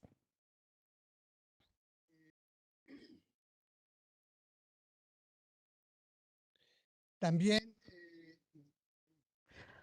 We also identified some results of this regional assessment. Number one, administrative records as a strategic priority, but with legal, technological, and capacity gaps in our countries. We know that the implications of incorporating admin records to statistical topics and processes continue to be a challenge for us. And we are still having working groups that precisely refer to that. Technological innovation, big data, satellite imaging, of course, now AI, they are viewed as a key driver for modernization. Although in some specific cases, AI involves challenges that still are not that clear from the statistical perspective. Something was said this morning by Marshall Cosman, IBG, on external data of countries. Human capital. Well, the urgency of continuing with training and attracting specialized profiles to statistical offices. And that also takes us back to the subject we discussed yesterday with a group of experts on how, or the specialized profiles and training, but how to withhold, retain that human capital with differentiated ranks or better ranks for income in each of these statistical offices. As to governance and regulatory frameworks, it requires updates to enable access, interoperability, and data protection.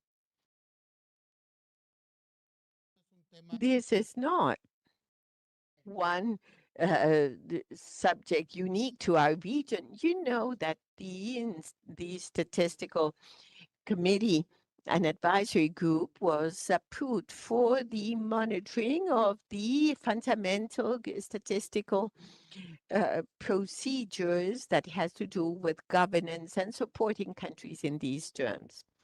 And also new demands in statistics, mainly environmental, ecosystems, environmental accounts, social statistics, promoting needs for greater development and cooperation. They're there, and in some way, either they are important elements in order to be followed up. These were this was the diagnosis of what was obtained from the surveys. Those are the main outcomes. And based on all that, the strategic plan 2026-35 prepared by all of you. We only participated in the drafting, but it is a process that comes from all countries. A draft was prepared by the advisory group between March of 2025. That was in March of 2025, this year. Then this draft version was subject to consideration in the 24th meeting of the Executive Committee in April 2025. And once modifications were made, there was a regional review of the draft for comments and suggestions. It was sent to each one of you offices, you statistical offices, in order to have one final regional approval in August of 2025.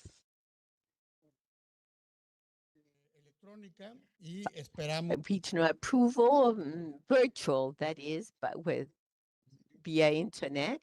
Then we had some comments.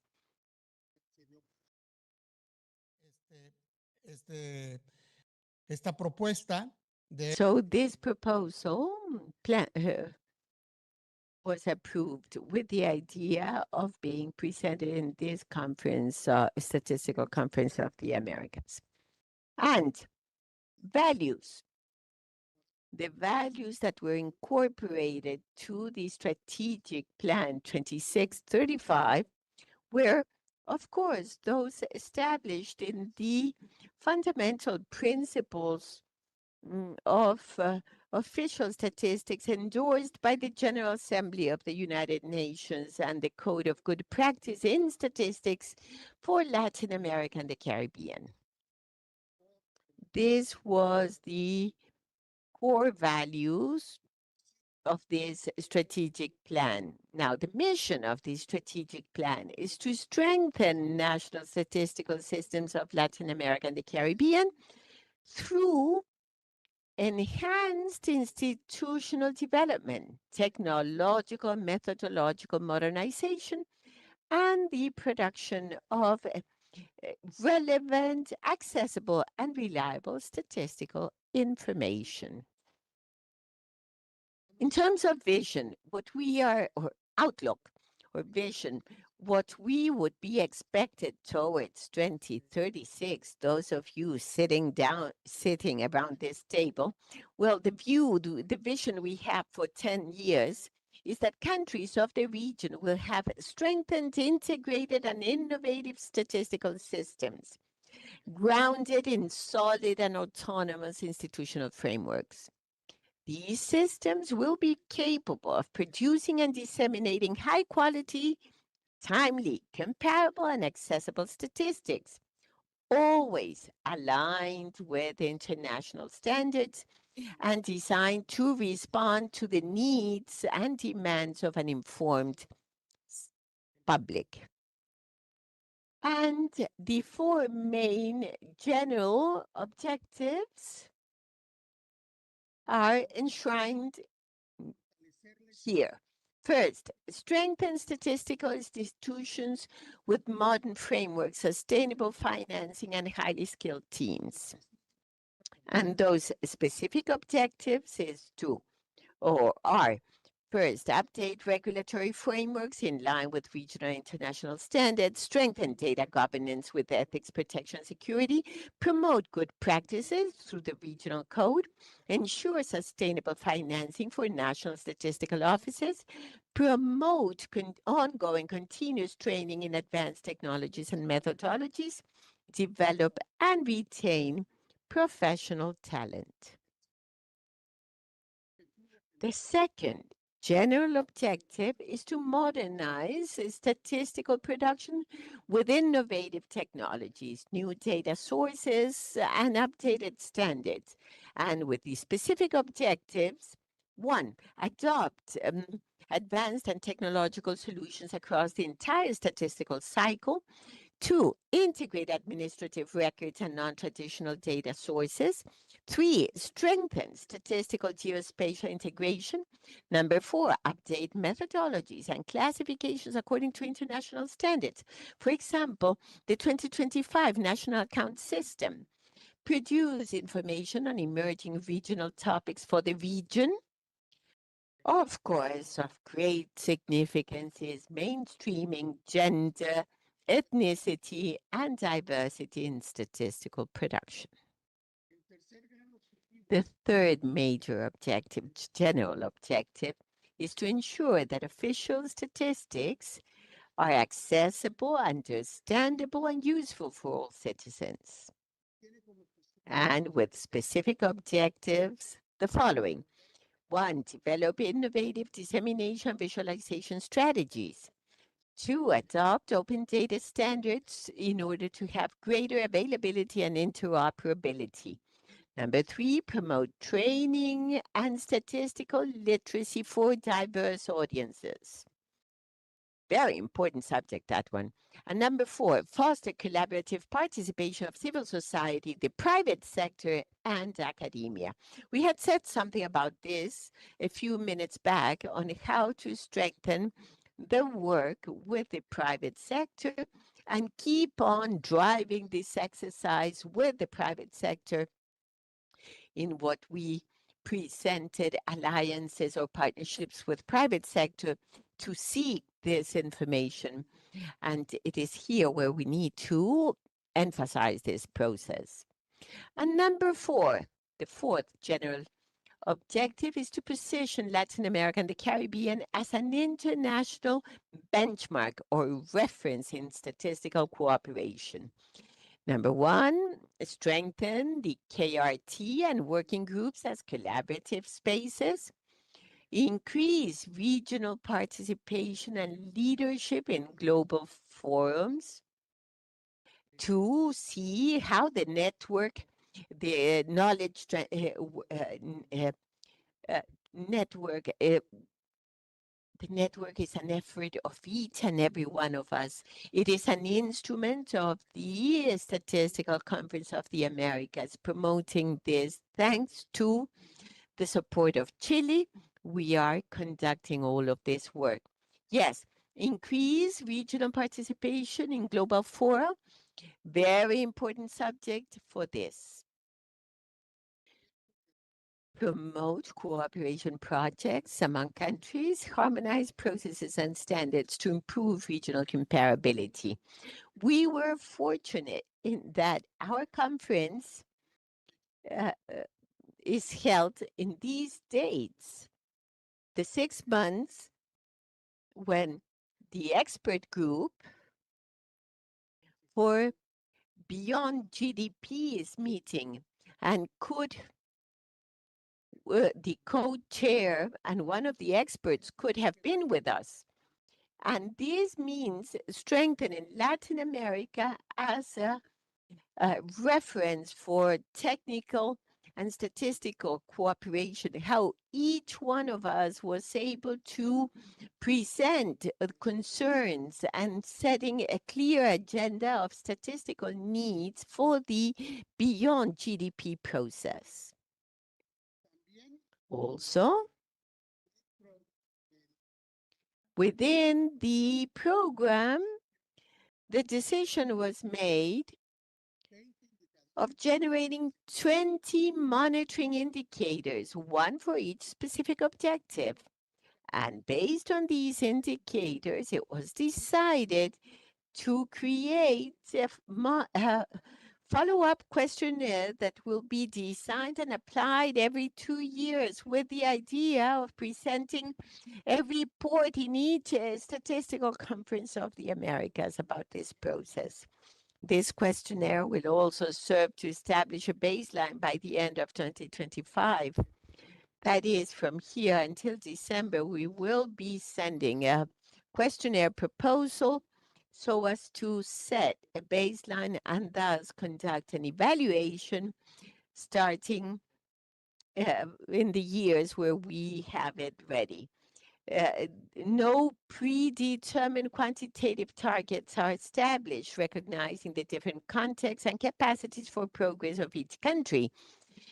However, it is important to know that we are aligning with this strategic plan and with the working groups that are proposed every time. It has to do with precisely the monitoring of the strategic plan and these four main ruling principles. So in terms of that, I will not read them, but there is one for institutional strengthening.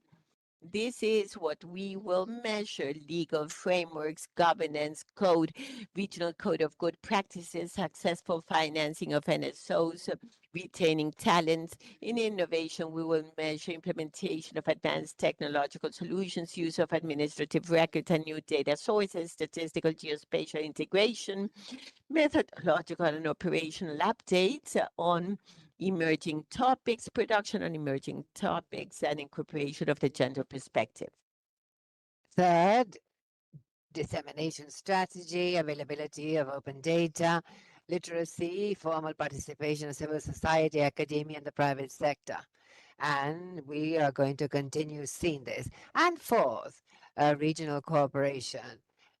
Activities for exchange, working groups, the network for the exchange of information, NSOs, international instances, cooperation projects, mutual support, implication of harmonized regional standards. So each one of these things, we will be doing it. And since how are we going to do this? Well, via the strategic plans that each one of you are drafting in your countries, with the biennial program of activities that we have, the working groups, through the communities of the RTC and the webinars, seminars, and the regional agencies that you're working in, agencies, funds, and programs. And so I end with this. I thank you. And this is a very brief summary of everyone's effort and that we have taken part in compiling, drafting, and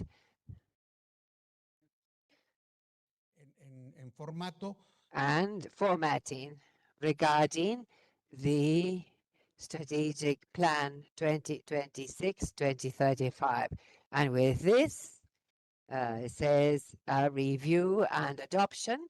I imagine that the adoption of the strategic plan can be presupposed, and first of all, we put it to you for consideration.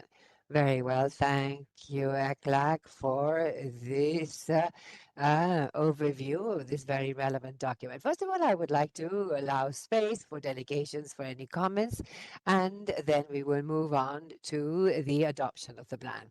First of all, Colombia. Thank you, Madam Chair. I would like to thank the effort made by ECLAC to have constructed the plan, which without a doubt is a roadmap for this decade, addressing the challenges that we have already discussed, technical changes, technology changes, social ones that we're facing today. And undoubtedly, this is going to be very relevant to the entire region. So thank you very much and congratulations for the effort. Thank you, Colombia. Any other delegation that would like to take the floor? Paraguay. Thank you, Madam Chair. Merely to join in the words of the Director Viad, and so express gratitude for the strategic plan for the coming period, as well as addressing topics that are so relevant, important, and current that will greatly help us to improve what we're doing at terms of statistics. In Paraguay, we also put forward the adoption of the plan. Thank you, Paraguay. Uruguay is recognized. Yes, I merely in line with what has just been expressed by my colleagues from Paraguay and Colombia. I thank ECLAC for everything done and the roadmap that has a lot of flesh on it. And I would second the adoption and congratulate everyone for what has been done. Well, thank you. Any other intervention by countries? And if not, we will move on to the agencies if they would like to comment. UNICEF.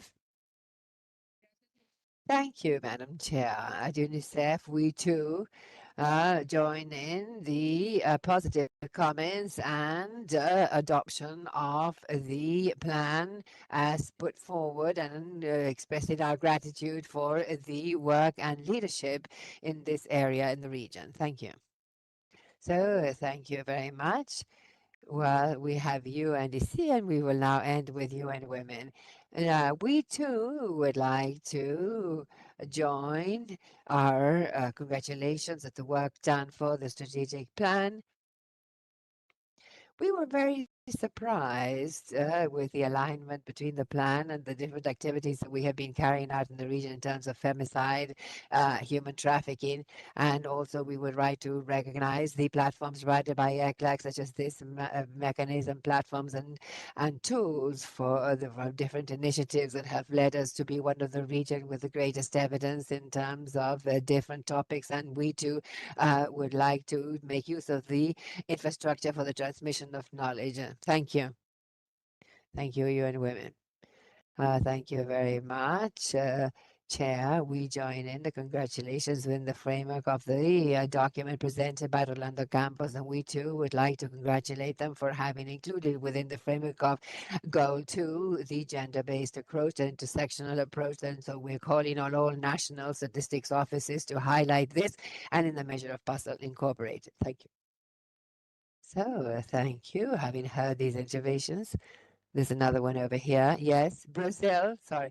I apologize, Madam Chair, for affecting the hierarchy, but I thought it was very interesting to add to the congratulations on the work, but also put forward something that has somehow would help us.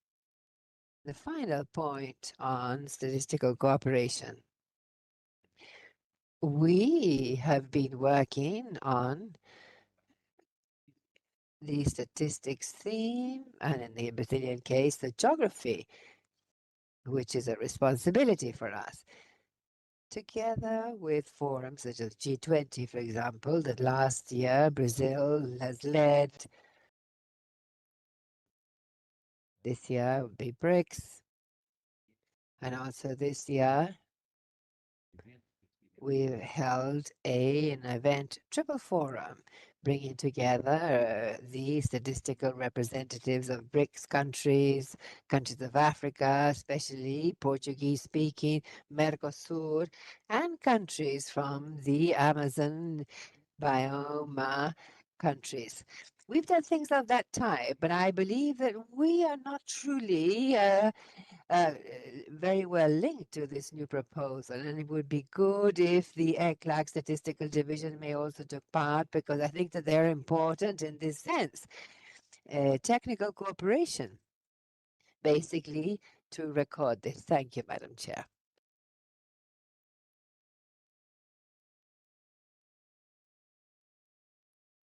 Un poco para To respond what Marcio has just said, we would be delighted.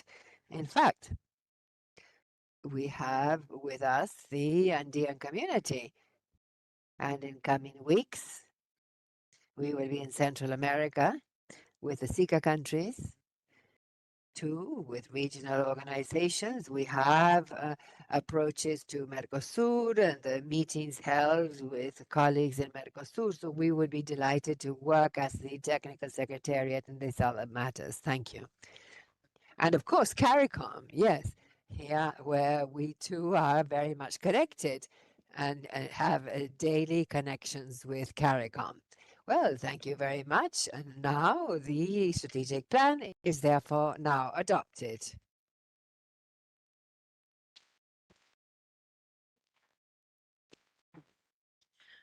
Bueno, continuando. Continuing with our program, we will now see review of and adoption of the biennial program of regional international cooperation activities of the Statistical Conference of the Americas.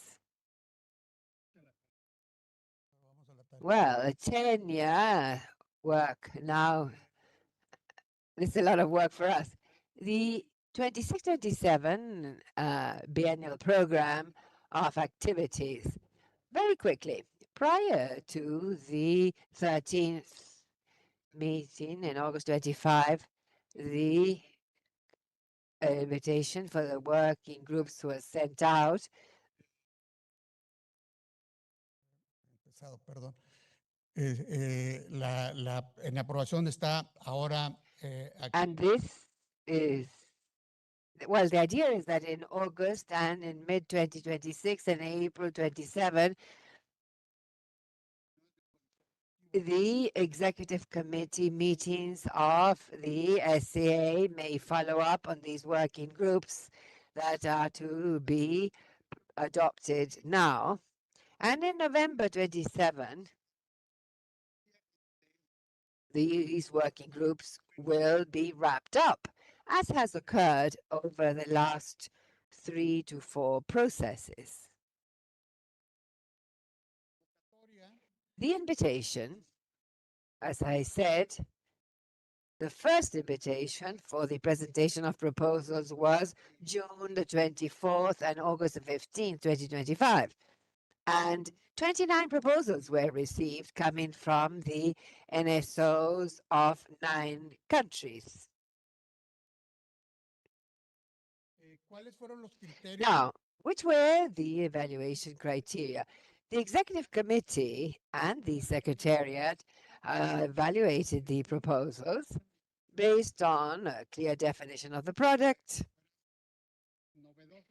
that they were novel with regard to the topics addressed earlier in previous biennia, that they were coherent with the regional level of progress, they have sufficient content to sustain a working group over 2 years, and the absence of duplication with other initiatives. And of course, that they should also be aligned with the 2026-2035 strategic plan. En una primera instancia de estas 29 se seleccionaron las 13. The 13 proposals with the highest scores were selected, making suggestions to merge similar proposals to similar pairs of proposals. And also adjustments were requested to the work programs. And finally, 11 proposals were shortlisted for the 2026-2027 PM. And here we will review the efforts made by 13 working groups.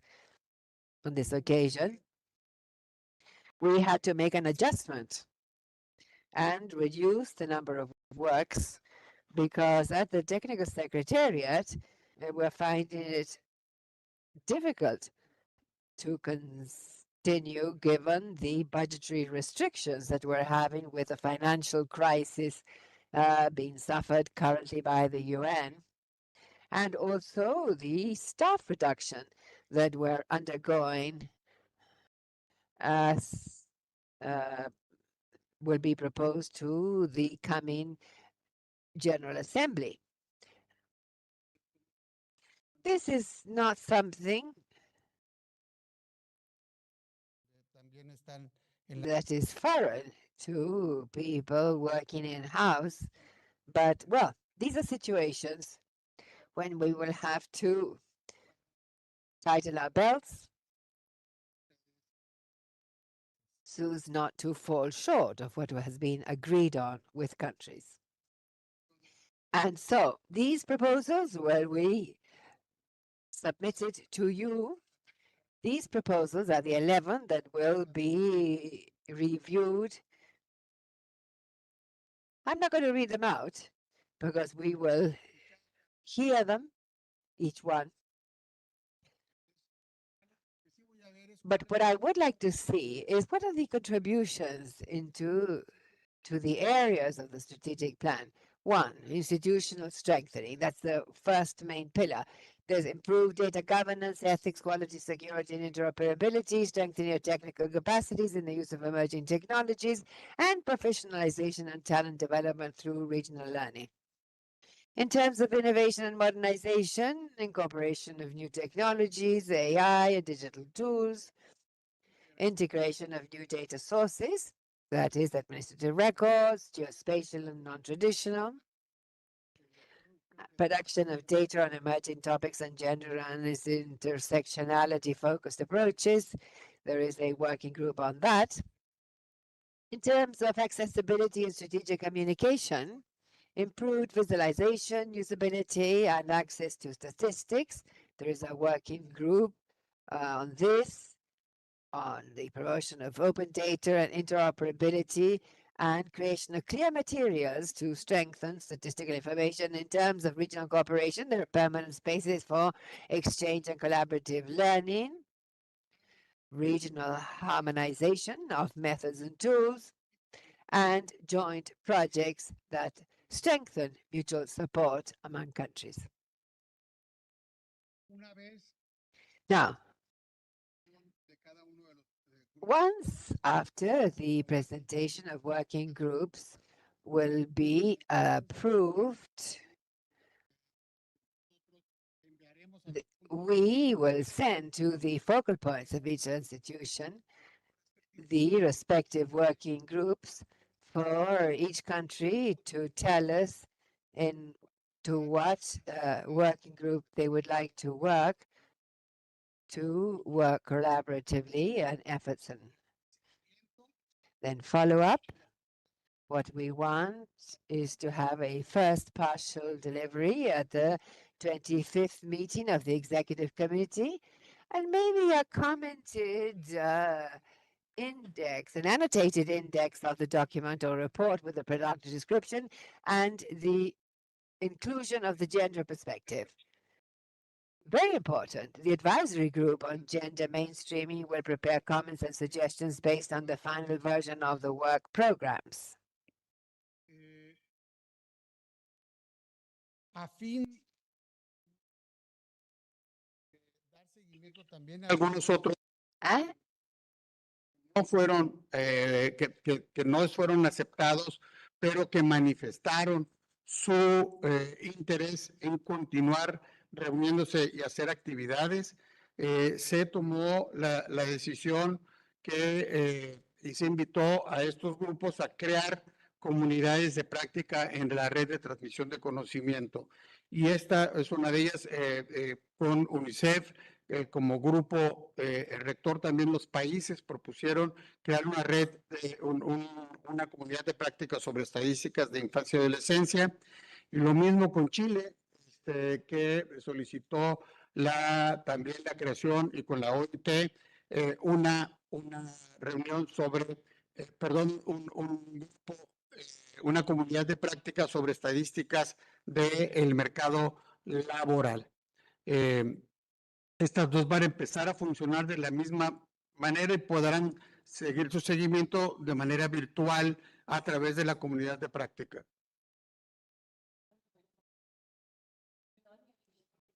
You're not hearing. Can you hear now? Can you hear now? Can you hear now? Yes, thank you. Well, I repeat, 2 practice communities will be created. Given the request of the countries to continue with the work on the working groups that were operating before, one for childhood and adolescence, and the other one requested by several countries and coordinated by UNICEF, and another one with statistics for the labor market, and this was requested by INE in Chile and by other statistics office in coordination with the ILO here in our region. Well, that's it, and thank you for your attention. I think that now we will have the presentations by the different groups, and I think we have time enough to go back to our agenda. Madam Chair, thank you, Rolando, for this presentation on the plans and the working groups that will be operating during this biennium.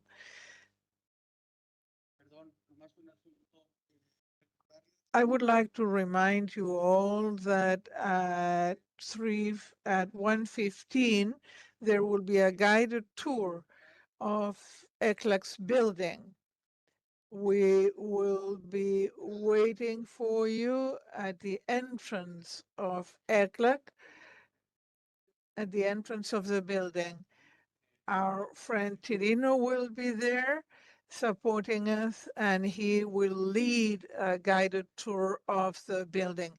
Many of you have come here many times, but maybe you do not know the history of this building, or you do not know how this building was created and all the regional part of ECLAC's building.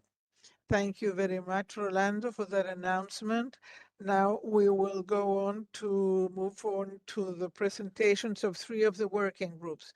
We will have Dominican Republic, Ecuador, and Chile. We will begin by a presentation by Dominican Republic with the group on data governance in national statistical system by Mrs. Jimenez, who is with us online.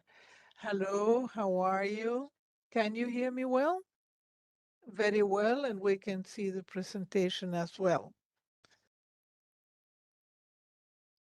El grupo de trabajo que tiene The working group that the Dominican Republic has on data governance, as pointed out by the president,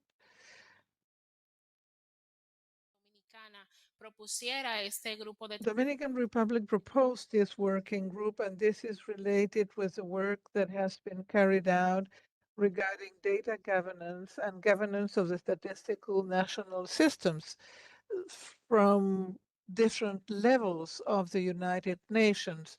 As was presented yesterday, as you know, the United Nations has a working group on data governance, and they have prepared a questionnaire that was sent to the countries in order to prepare a guide on the topic.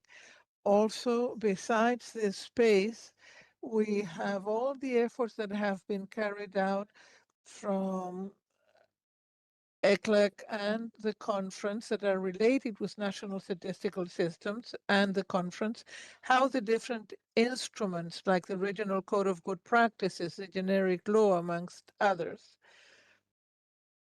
the actions that are articulated with the World Digital Compact, which is led by ECLAC. In the international and regional framework, the NSO of Dominican Republic, as coordinating country, proposes the preparation of regional guidelines for data governance in NSOs, or national statistical systems. There are activities that come from our statistics office, National Statistics Office, but this also comes from a work we're doing at Dominican Republic with the Ministry for Interoperability and Governance of the Data. We have created regional mechanisms that allow to consolidate the efforts that have been carried out and to add new elements like quality of data, ethics, and interoperability in the systems, and how in this environment of data management, national statistical offices benefit, but are also a part of the efforts that have to be carried out in the different countries. The proposal is supported by this technical experience that the National Statistic Office has, and the experience with national data governance. And the idea is to contribute at a regional level in the harmonization of conceptual frameworks and a coordinated implementation of data, strengthening regional statistical systems. Also, this has to give orientations to, we have to give orientations to countries that want to systematize or want to organize governance issues in their own NSOs or their own national statistical systems. They need clear guidance as to how to begin this work and which are the steps that need to be followed in order to do this. Next slide, please. The general objectives and the expected results. As general objective is to strengthen data governance within the national statistical systems of countries in the region through the development of a regional guide that provides guidance on data management, coordination, interoperability, ethical use, and strategic utilization in the production of official statistics. Specific objective, a conceptual and methodological framework on data governance applicable to national statistical systems and how this relates with the governance of the national statistical systems. We want to propose guidelines and operational tools to strengthen interinstitutional coordination and the ethical and secure management of data. The expected results, next please. In the expected results, we have the regional guideline for the strengthening of data governance in national statistical systems, validated by the member countries of ECLAC. The proposal of regional coordination and cooperation mechanisms for the gradual implementation of the guide, strengthening of technical and institutional capacities in participating countries in the areas of data management and governance, and a greater alignment between statistical, digital, and open data policies, contributing to a more efficient, transparent, and evidence-based public administration. Basically, the national statistical offices have to take advantage of the interoperability environment that we have in the different countries to make public management more efficient in order to have good official statistics. Next one, please. Regarding the activity plan, we have 5 main activities. First, we have a regional review and diagnosis, as many countries have made progress in data governance and they have systematized tools in their data governance. So we propose to do a regional diagnosis to start from the point where the region is at present. Then we have the design of the conceptual and methodological framework, which is a preparation of common technical guidelines for the management, interoperability, and ethical use of data in the national statistical systems. Technical and regional validation is the next step. Here we propose virtual and online only, with online meetings with ECLAC member countries for the validation of the regional guide and preparation of the final document, integration of technical contributions, editorial review, and official translation of the document. And the regional implementation and cooperation strategy plan, proposal for coordination, training, and technical assistance mechanisms for the gradual implementation of the guide in participating countries. Next one, please. I conclude with that my presentation of this regional work group. Thank you very much for the opportunity. Thank you for allowing Dominican Republic to coordinate this group, which is part of the conference. Thank you very much. Thank you very much, Dominican Republic. Now we move on to INEC of Ecuador. Margarita Granda Mariana Granda, please. Thank you. I have a presentation too. Sí, nos complace como Instituto Nacional de Estadística y We are glad as NSO, we are glad that this proposal has been taken into account, and I'm glad Ecuador is leading this work on experimental statistics. We have a lot of data used by the private companies, and more or less rigorously, information is presented. Our statistical offices, with their vast experience, they should take advantage of the technological innovations in order to calculate experimental statistics with the technical quality that we can have, and then they might become official statistics. In this way, we can face these challenges. We can respond to new information demands. We can respond to the incorporation of new methodologies and the incorporation of non-traditional sources of data. In Ecuador, we have some experimental initiatives like web scraping, where we take data published in the web regarding labor demand, and with that, we develop statistics for the determination or complementarity of the analysis of the labor market. We have also done small area estimations. The challenges we have ahead of us are the definition of what an experimental statistics is. We're going to work on that. It's one of the topics.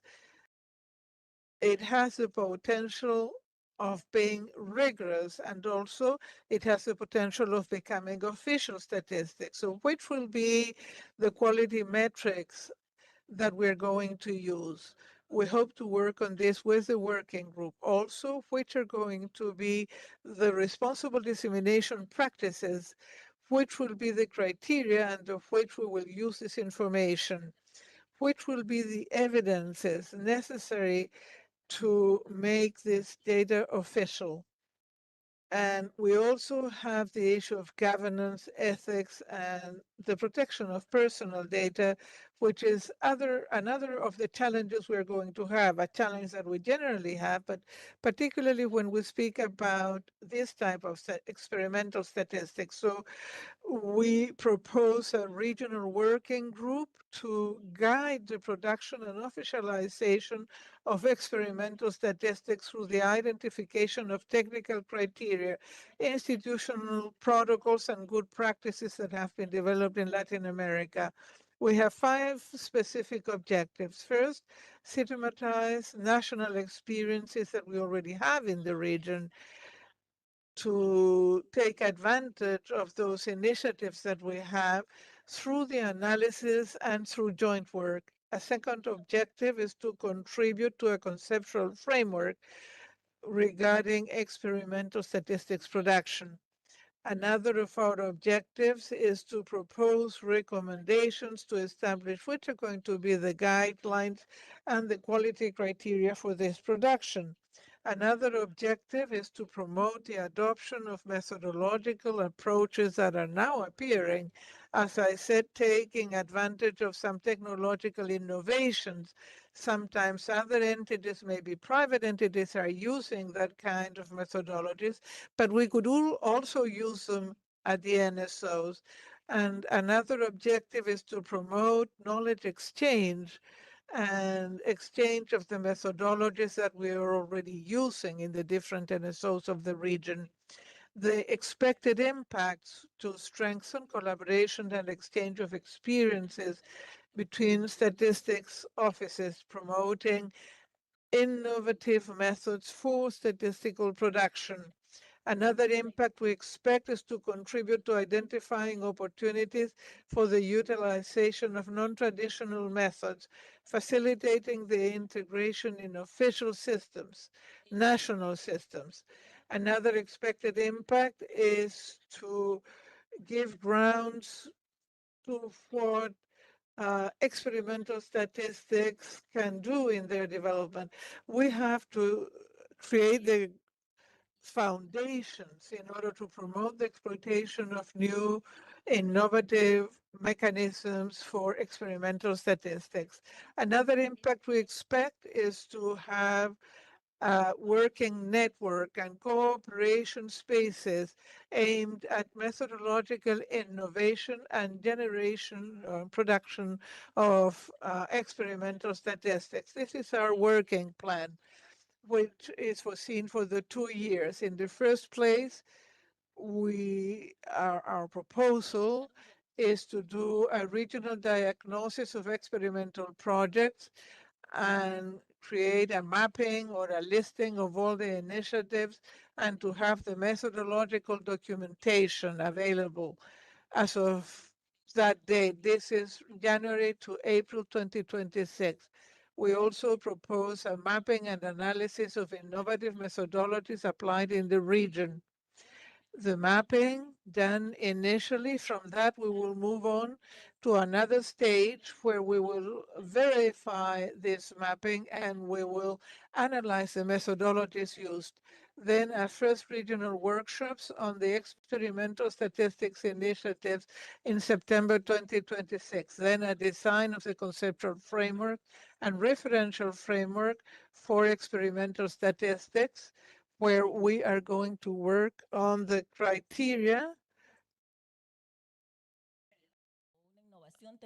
Data source will be able to move to official statistics. Then we have the conceptual framework and referential framework for October of 2027. Then another workshop, regional workshop, to socialize the findings that we have had. Then move on to a validation stage of all the proposals of the methodological design guidelines and validation criteria in order to have it ready between April and June of 2027, and then finally adjust and consolidate a final document for August, October 2027.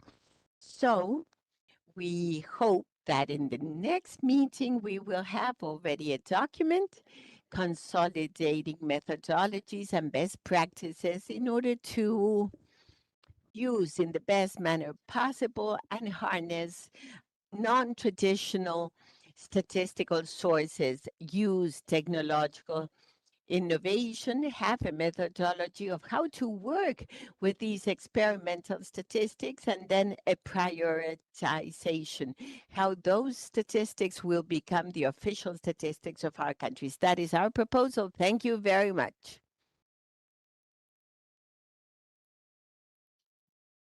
Muchas gracias, Ecuador. Thank you, Ecuador. Now, the last presentation of this block, we give the floor to Ine from Chile that will speak about data and metadata ready for AI. Ignacio Angloni, please go ahead.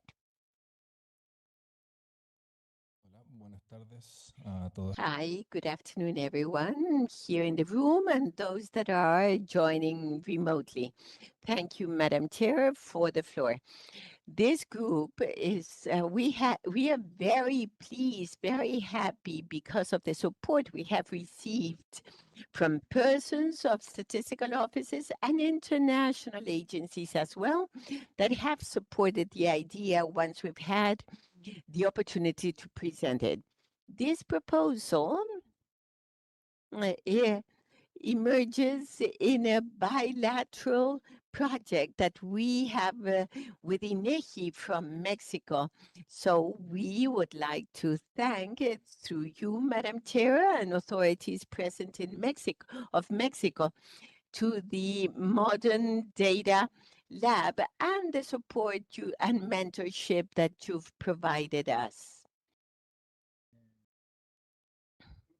As to background of this working group, Latin American and Caribbean countries face a common challenge regarding the dissemination of official statistics in the age of AI.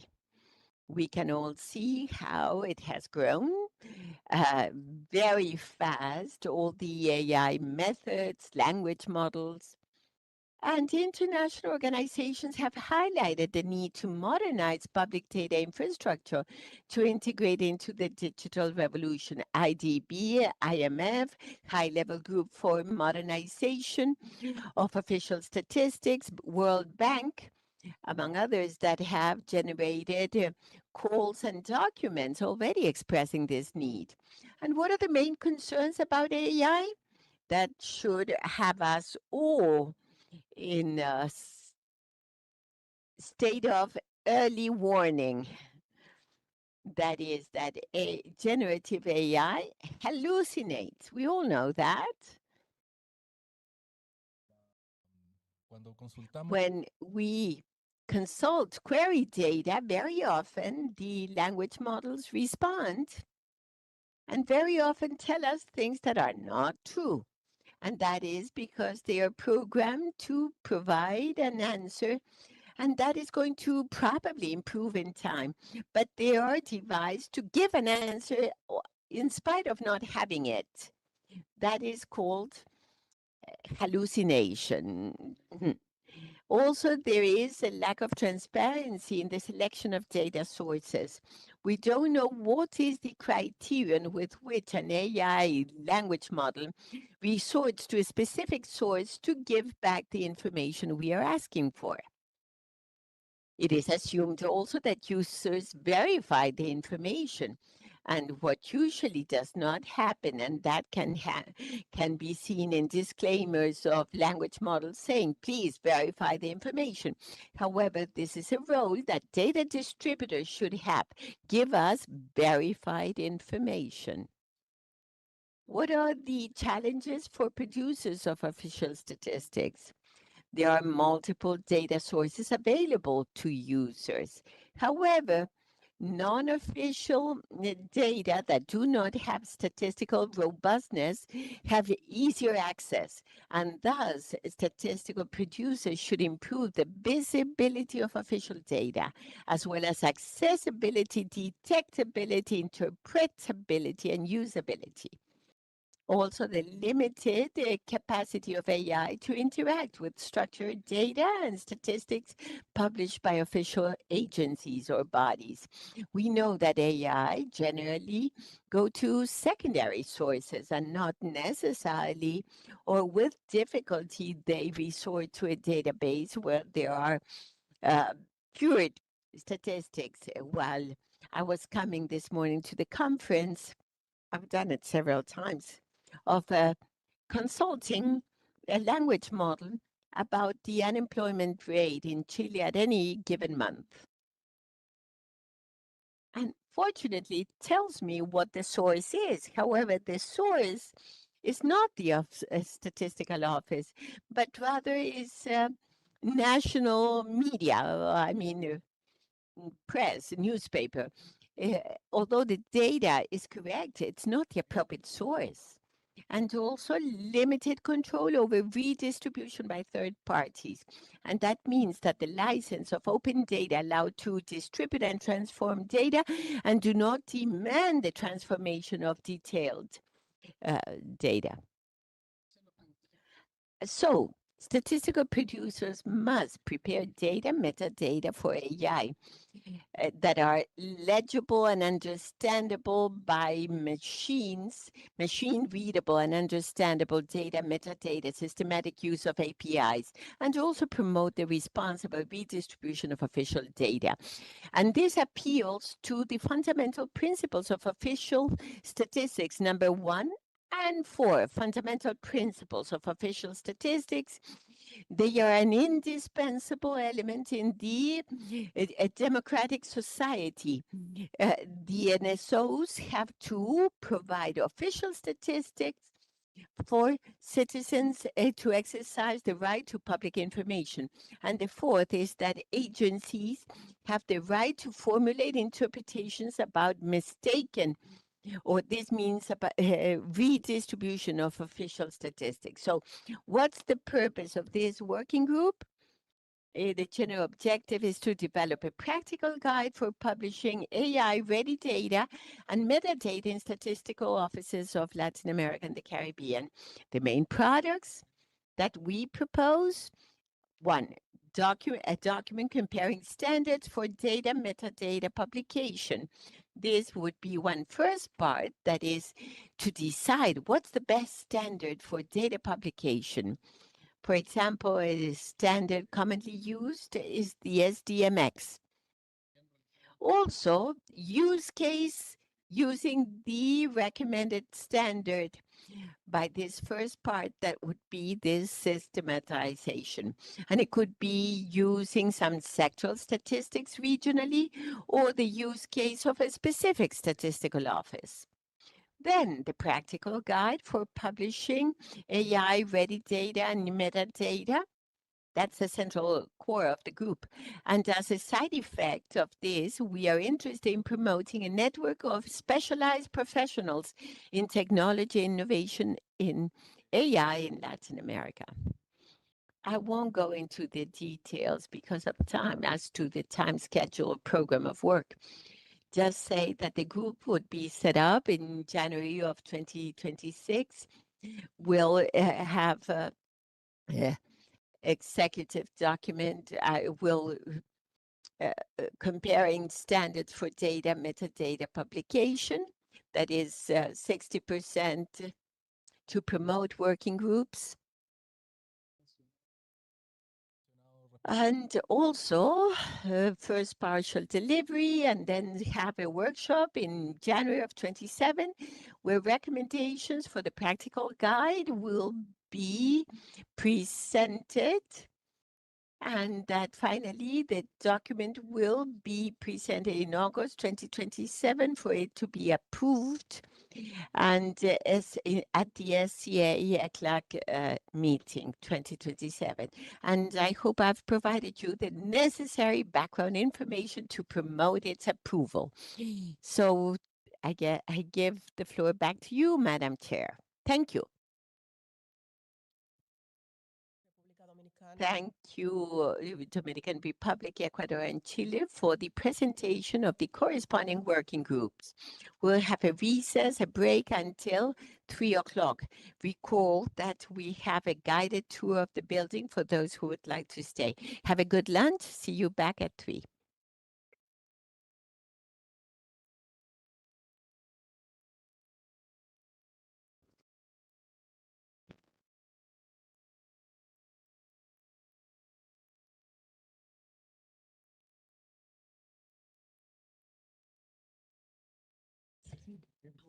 En complemento a la invitación que hizo la presidenta, el punto de encuentro para la visita guiada es en la entrada de la CEPAL, donde hay una teja.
Madam Chair, you have the floor.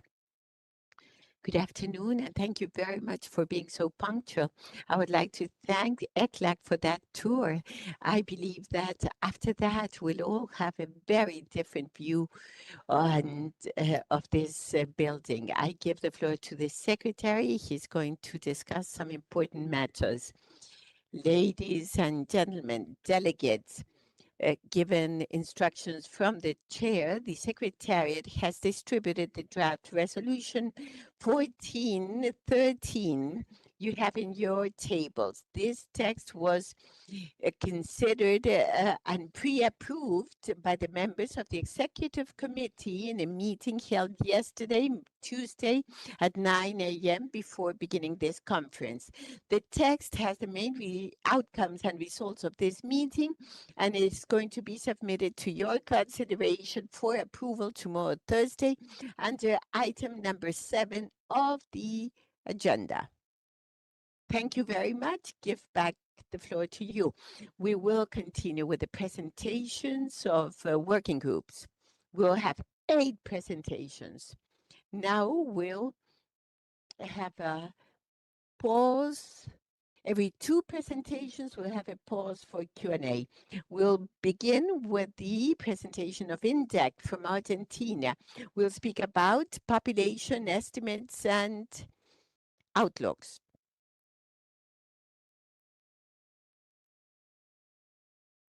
Buenas tardes. Good afternoon. Si se puede proyectar. Can you present? Yes, there we are. Perfect.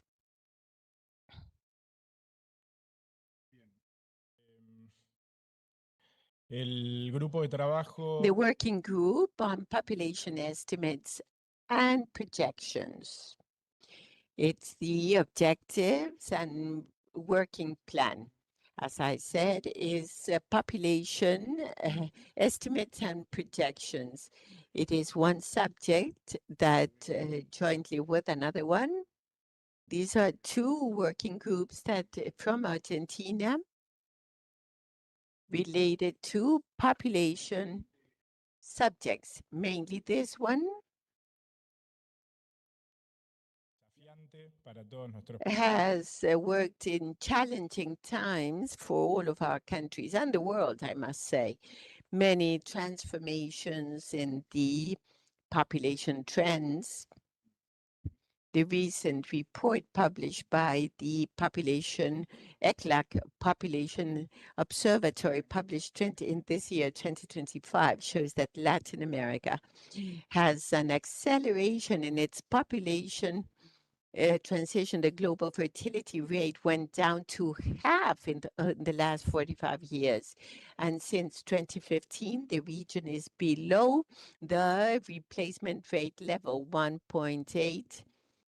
And in Latin America, there's only 1.5, Latin America and the Caribbean. So it is most important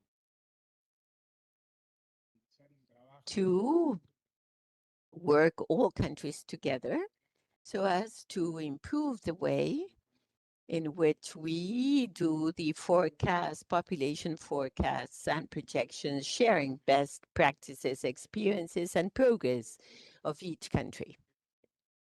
This is a subject, as we know, that's most important.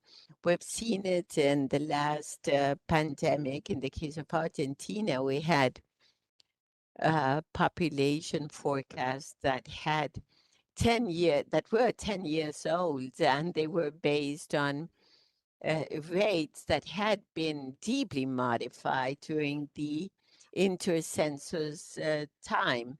And based on that, you had to distribute by population groups. You needed to know in each district, municipality, how many people over 65 by sex. And that is based on some rates that were lying behind at the moment when calculated and used. So the need of more frequent updates and correcting, modifying with other data sources, not only censuses, but admin records, vital statistics, or other sources that fortunately are greater today in our countries. That is of vital importance. So the working group, or the purpose, as I've said, is to improve population statistics, population estimates and forecasts, and it is based on a few pillars or elements. First one is to prepare, draft a regional document compiling the experiences, best practices, and challenges faced by our country in that related to this subject. The second pillar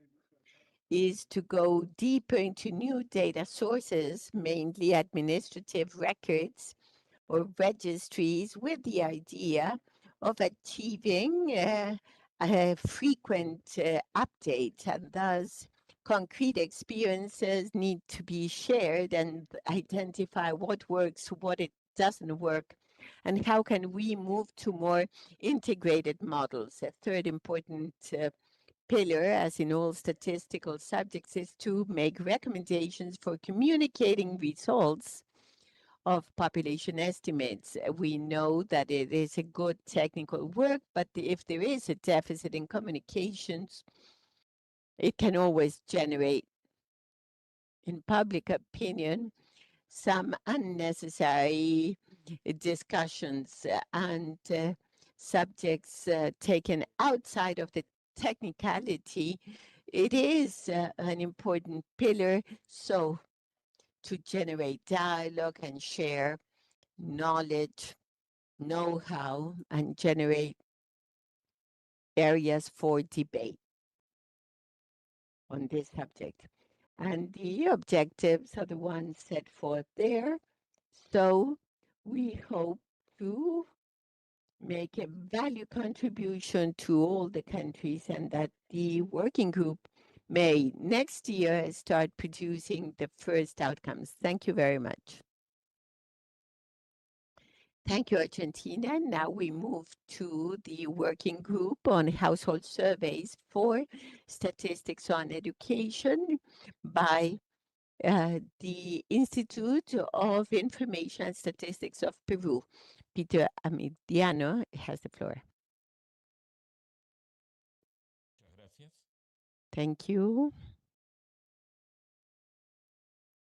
We are proposing a working group on household surveys for education statistics. This working group has the Institute of Statistics of UNESCO as technical secretariat.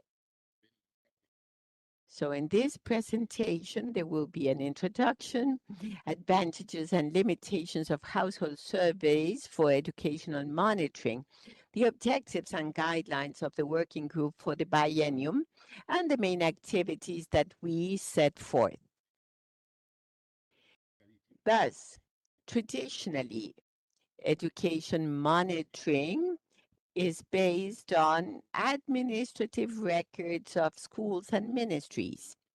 And in the last 30 years, the expansion of household surveys and other instruments has broadened available information sources. These surveys are a complementary source.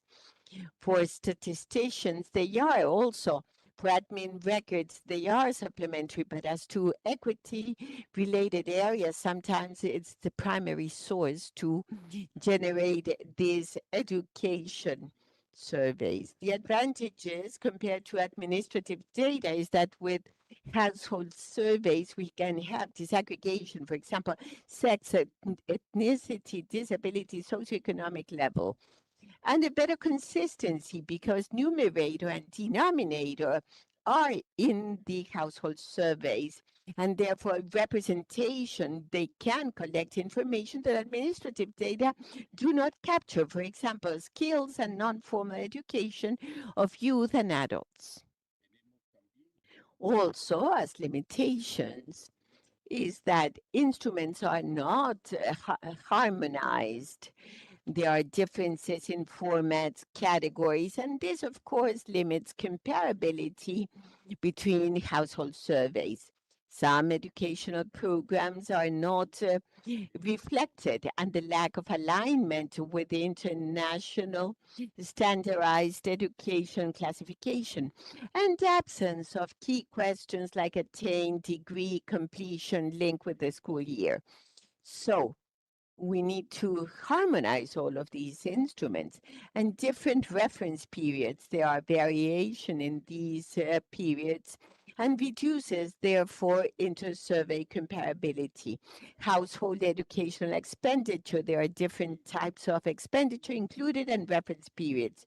Also, there is limited access to microdata, metadata for comparative analysis. There are important coverage challenges in the region, and the objectives for the next biennium are precisely strengthen comparability and reportability of education statistics through the harmonization of household surveys and the use of complementary data sources.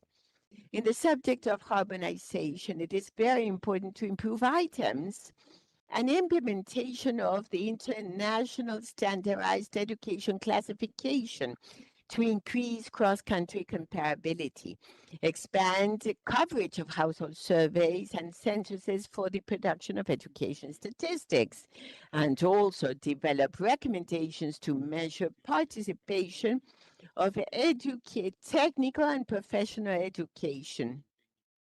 This technical and professional education is an education system providing students with knowledge, skills, and competencies for the labor world. And this is very important and will be captured in the household surveys. The lines for the 2026-27 working group. What is it that we want to achieve? Harmonization, standardization, align national categories with this international classification of education. Ask about the highest degree attended and completed, and link attendance items to the school year. Guidance for comparable items on attendance, literacy, and skills. And something that is very important is to improve data access and coverage.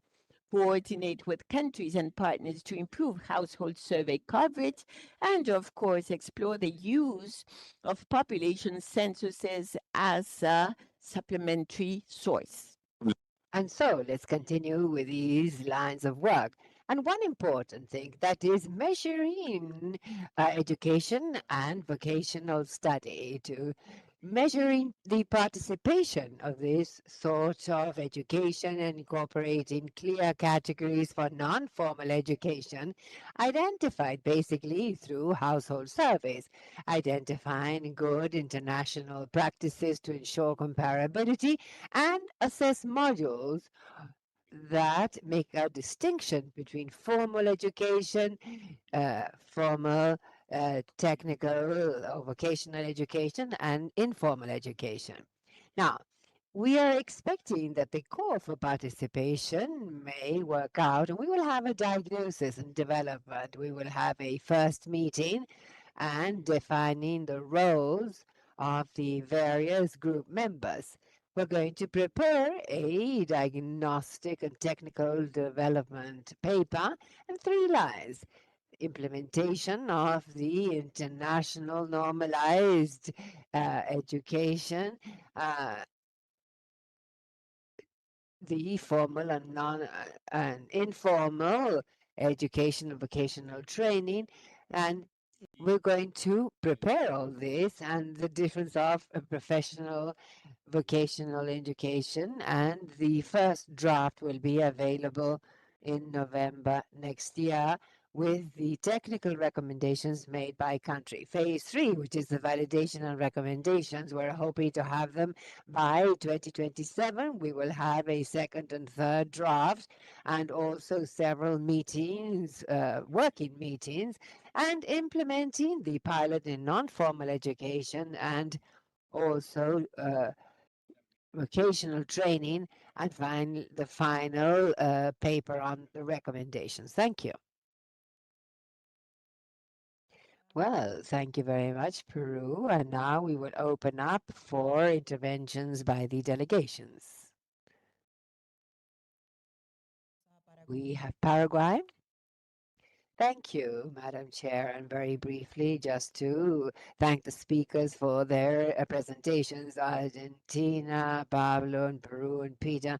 As to the population projections, I believe that this is coming at a more than timely moment because we are seeing that the demographic transition is speeding up throughout the region with speedy changes that impose the need to review the methodologies and incorporating new tools in line with technological trends. And also the chapter on administrative records is a fundamental piece here because censuses as well as administrative records are validated among each other with each statistical activity. To speak of people's progress depends on education, so the initiative is very good, headed by Peru in terms of deepening and improving the measurement of education in our countries. And I would like to congratulate and thank our colleagues for their work. Thank you. Any other intervention by the countries? Panama? Well, good afternoon, everyone. The projections. I have a question because there are several methodologies for these projections. And so, which would be the correct one to be used? Because you have the ECLAC one, which is machine learning with automated learning and regression, AI, and we could also use another one that I think is better, complex systems. But how can we ensure that all projections have the same variables or that they are being calculated in the same way in order to standardize the methodologies and accept one as the basis? Otherwise, we're all going to be saying different things. Thank you. Thank you. Any other intervention prior to the response to this concern expressed by Panama? Thank you. Well, the goal of the group is not to determine a standard and that all countries should necessarily adopt that way of doing things. First, the idea is to share the experience of countries, compiling and systematizing the various experiences and seeing how in each country there may be different strategies in order to adopt. It's not necessarily a matter of having something that is mandatory for use by all countries. But we need to see what the best practices and progress in this regard is. Thank you. And now let's move on to the third presentation of the afternoon. On this occasion, we will be hearing the working group on statistical building and population registers and their use in censuses, presented by Pablo Ceballos from ECLAC Argentina, and also Marianita in Ecuador. The floor is yours. Well, thank you. The truth is that it is a pleasure to be here presenting this for the working group. Many of us have been listening, hearing, and speaking in recent years on the various international fora on the various strategies and methodologies for censuses based on administrative records. And this would be the first time that the CEA,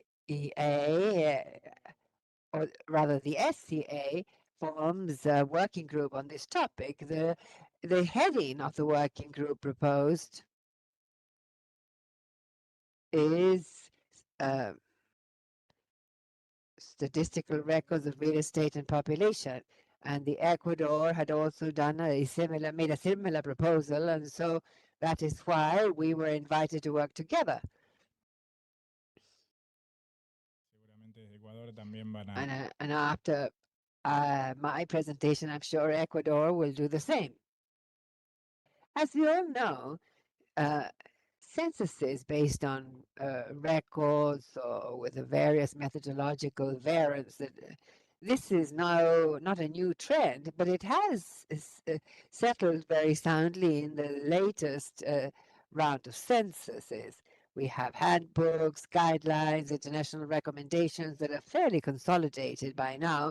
The NSA in 2018 and the handbook for population and housing of the UN, and more recently the review 4 of the population and housing census approved recently, and that specifically in chapter 4 describes the 3 methodologies for censuses and the traditional census as we know it, and the other one based on records and combined censuses, with which it is no longer a supplementary technique or an accessory technique, but has become and is becoming little by little into a methodology that is standard on a par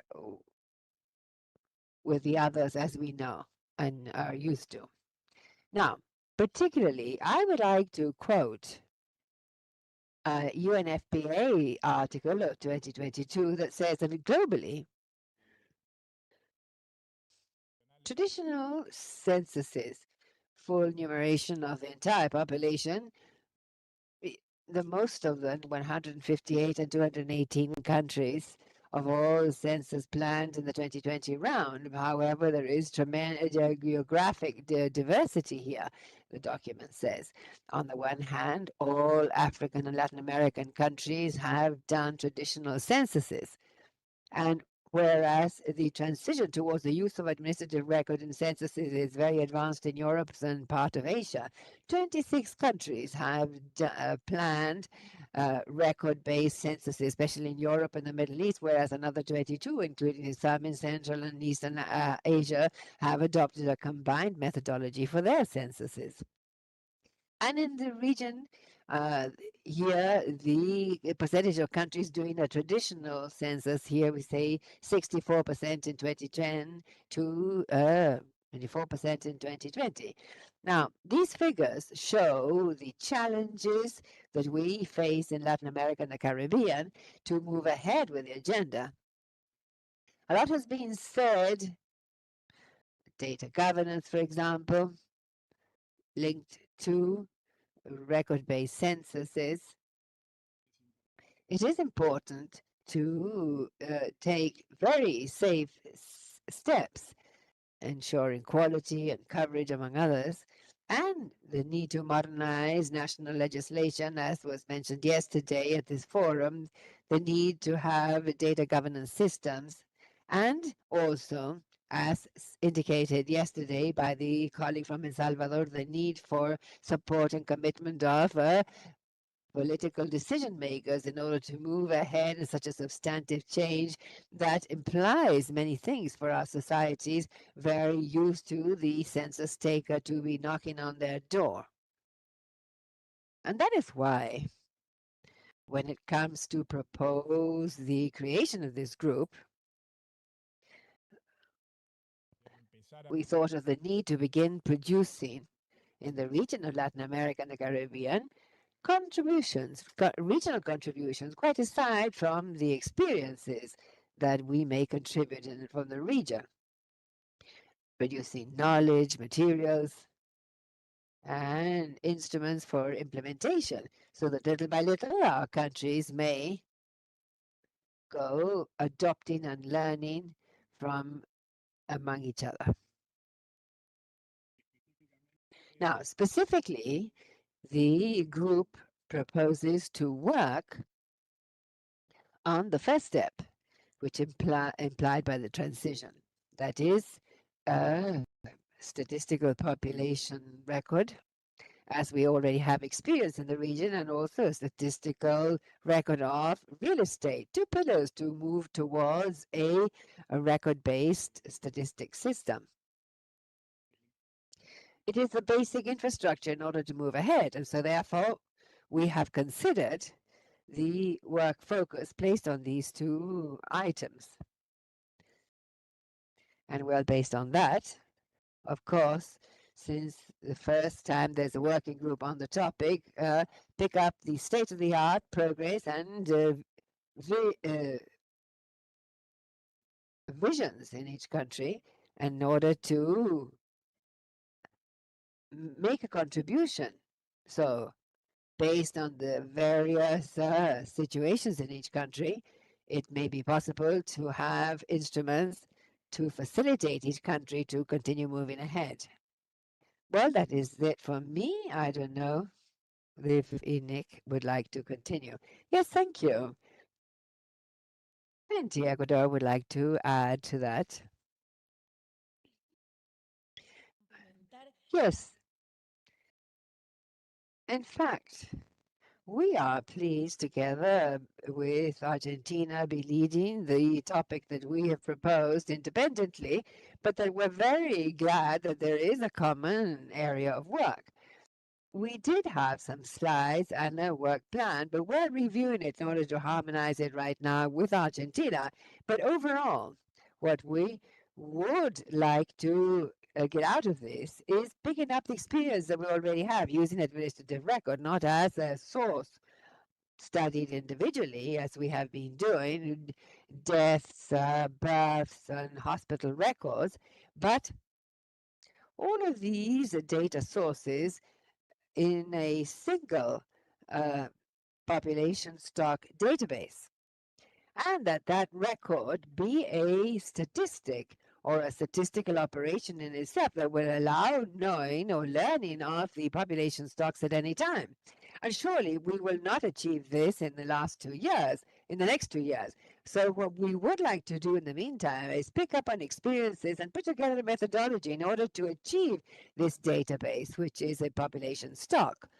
And I would have liked yesterday to speak of the experience that we already have in Ecuador. We already have our basic population record built, and also for real estate. And for example, we have new definitions such as the signs of life. Administrative records may provide us with signals as to where people actually live, and also another definition of the intensity of these records. And we have one case of study, Galapagos, where on account of it being an island system, and on account of the specific conditions in the Galapagos Islands that have a special regime, all entries and exits of people are recorded. And there are regular residents in the islands, national tourists, foreign tourists, and so we can analyze the situation. We have the pilot and also the national system. So that is what I wanted to add. Thank you. Thank you, Argentina and Ecuador. And now we hand over to the IGBE of Brazil that will be speaking to us of the good practices derived from the 2020 round of the agricultural census presented by Mr. Octavio de Oliveira. Thank you, Madam Chair. And country representatives and agency representatives. This is the working group on the summary of good practices and lessons learned from Latin American countries during the 2020 round of the World Agricultural Census. The members of this working group at their third meeting in March proposed creating a new working group for the agricultural census. Among the countries are Argentina, Brazil, Cuba, Colombia, and Mexico. And Brazil, IBGE, agreed to coordinate the group, which was agreed on among the countries. And why an agricultural census? Está passando. Okay. Well, the agricultural census is essential for national agricultural statistics systems because it provides the greater agricultural framework updated and the possibility of implementing innovations as has occurred in the region. For example, with the use of satellite imagery for planning and also greater detection of agricultural production areas and use of administrative records to supplement data and ensure coverage. The use of mobile data capturing devices and online census. These and other tools have shown to be useful in order to improve the structure of these national agricultural censuses in the countries of the region more efficiently, lower costs in comparison to the traditional methodologies for data collection. The increasing budget restrictions for census operations are obliging countries to plan cost optimization in their operational processes. However, these experiences used in the 2020 round by 9 countries of the region of Latin America and the Caribbean required a systemization identifying the strengths, weaknesses faced by countries. Ok. El programa do censo agropecuário. The agricultural census program of the FAO covered the 2016 through 2025. The new one up to 2030 will cover those rounds done from 2026 to 2035, and so therefore systematizing and documenting regional experiences of the prior round is relevant and essential in order to disseminate and adopt the best practices for the 2030 round. It is expected that this working group will contribute to improve planning and implementation of the 2030 guidelines by the countries that are planning their agricultural census rounds. Among the goals, we could highlight the regional strengthening, the implementation of the 2030 round of the World Agricultural Census, and a technical document that would allow identifying the key components of agricultural censuses studied based on the country experiences that took part in the 2020 round. These include census processes and the applying of the census in order to give priority to those considered most relevant, facilitating the exchange of information and experiences among member countries and the various components, organizing online and in-person meetings to address each aspect identified in the prior point. And another thing is to systematize good practices associated to these components, and the countries will draft documents describing the measures applied and the lessons learned in each aspect. In the midterm and in the long term, what we expect with this work is the following: efficiency and also a greater harmonization of censuses amongst countries of Latin America and the Caribbean, and improvement of data collected in the long term. We will be able to incorporate better practices in the countries that are planning agricultural censuses. So to reach this objective, we have this working plan, which includes 7 activities. You can see it in English and Spanish.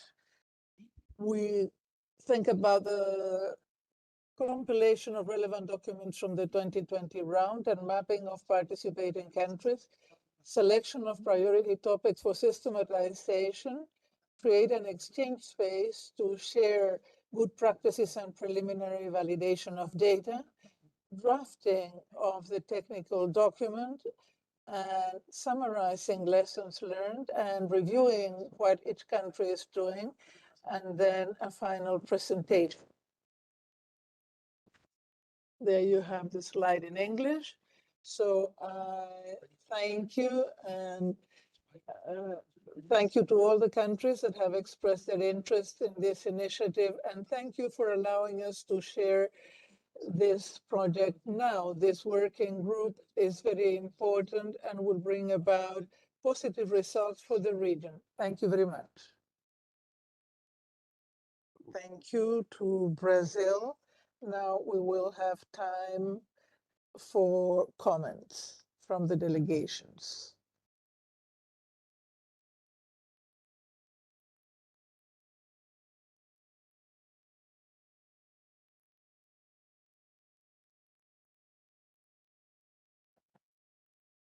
Muchas gracias, Presidenta. Thank you very much, Madam Chair. Regarding this presentation, as agency of the United Nations with the mandate of developing standards for agricultural censuses, we are glad to celebrate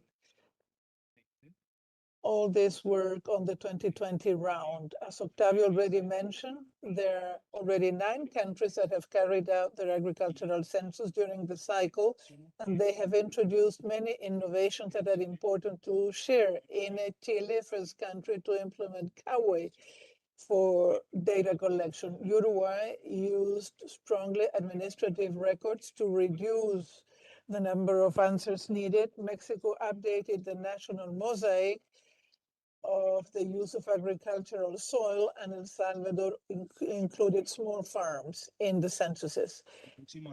Next year, we will have the meeting of the United Nations on Statistics, and we will have the 2030 WCA. So we have to think about, we have learned from the 2020 round. Countries can take advantage of this knowledge and can get ready based on that knowledge for the next round. We have Bolivia, Costa Rica, and Guatemala who already began the preparation of their censuses. I would like to say that FAO is ready to collaborate with this work, promoting exchange of experiences and supporting countries in the development of their agricultural censuses. And we want to invite all countries to get in touch with FAO to plan their agricultural censuses. We can also provide technical assistance financed by FAO in many cases, so as to make sure that censuses are aligned with international practices and thus have a coordination worldwide. We hope that this new 2030 census round will be the best in all times. Thank you very much. Thank you very much to FAO.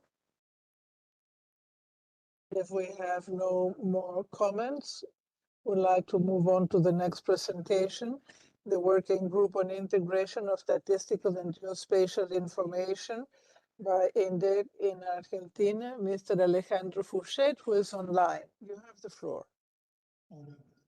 Hello, good afternoon, everyone. I will share the presentation.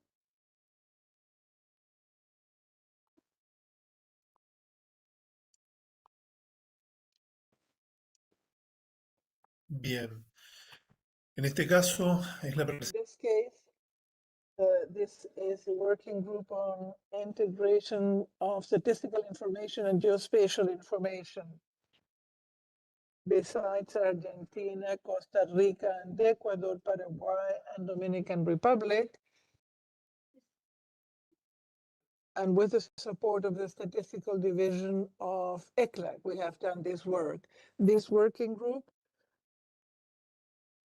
produced 2 things: an automated self-diagnosis tool on the level of preparedness of the countries of Latin America and the Caribbean for the integration of statistical and geospatial information, and a database of good practices and reports on the implementation of statistical geoportals for the dissemination of disaggregated data in the territory. The integration of this information is a priority for the Statistics Division and for the Global Geospatial Information Management Expert Group. In 2013, the expert group on the integration of statistical and geospatial information was established. And one of the most significant products is the Global Statistical Geospatial Framework, GSGF. A coordination is necessary and the integration is necessary between two communities, statistics on the one hand, geospatial information on the other. The idea is to approach this through a counterpart of the expert groups in the Americas, trying to have a synergy between the two communities, the geospatial and statistical communities. So it is pertinent to address these tasks. And we have to direct supports that will level the progress of countries in the field of institutional agreement, data management, and technological development. So the expected results in this period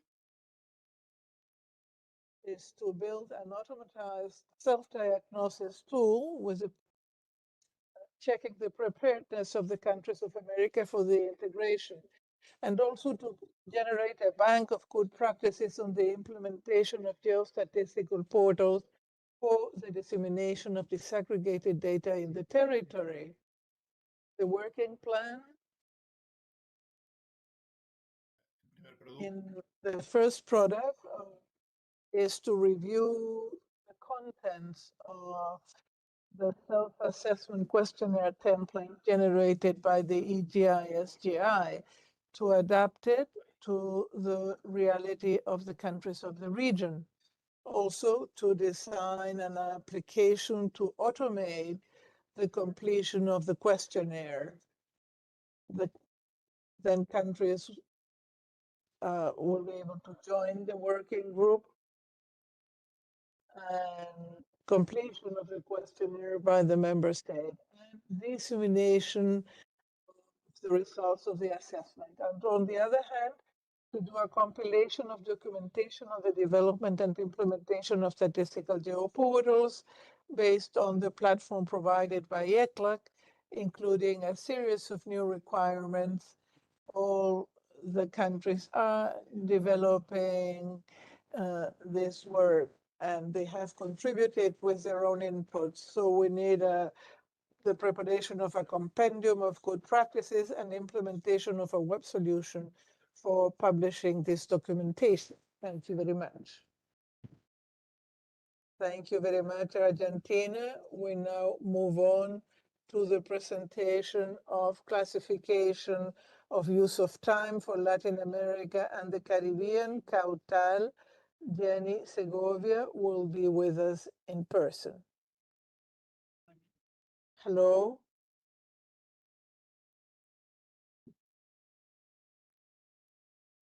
There's an echo? No, now it's all right. I have a presentation. You could show it, please.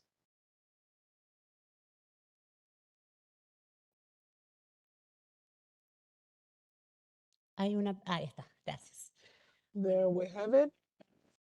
Good afternoon to everybody present here. I will be presenting this proposal that Uruguay has presented. A working group on the classification of time use activities for Latin America and the Caribbean, an updating of that classification, CAUTL. First, I would like to thank the support that we have been receiving systematically by ECLAC and UN Women. ¿Hacia dónde? How do I advance this? Bueno, espero que se lea. Si no... I hope you can read. As you probably know, Time use statistics make it possible to understand how women and men allocate their time, making visible the unpaid domestic and care work carried out primarily by women. They are essential for analyzing the sexual division of labor, monitoring inequalities, and designing public policies for gender equality. To harmonize these measurements in the region, the SCA developed the classification of time use activities for Latin America and the Caribbean. CAUTL was officially adopted in 2015, becoming a standard.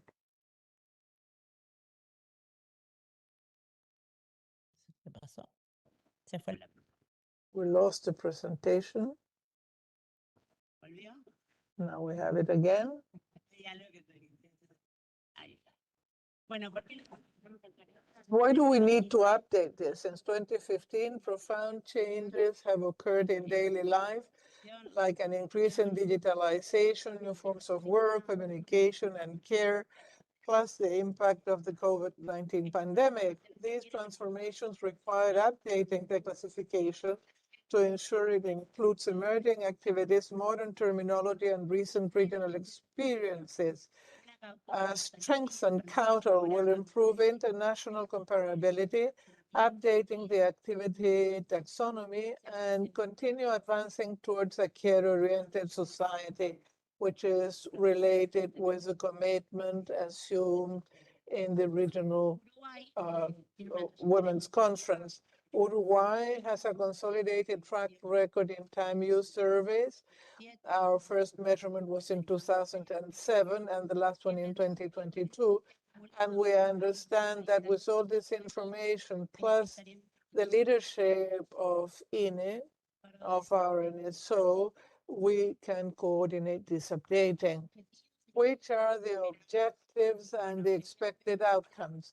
To update and strengthen the classification of time use activities for Latin America and the Caribbean, incorporating new social, technological, and cultural contexts, ensure a better reflection of new dynamics of formal and informal work and care, digitalization processes and their impact on daily life, everything related with the use of technology. There are care activities mediated by technology, and this needs to be reflected in this classification, and the diversity of activities related to the care economy and unpaid work. We know that in some countries, this represents an important part of the time invested by people. To produce a revised regional standard to serve as a guide for countries in planning, conducting, processing, and analyzing time use surveys. This will allow us, amongst other things, to contribute to the statistical development of the region. How do we believe this contribution will take place? It will provide an updated and harmonized standard necessary to ensure international comparability.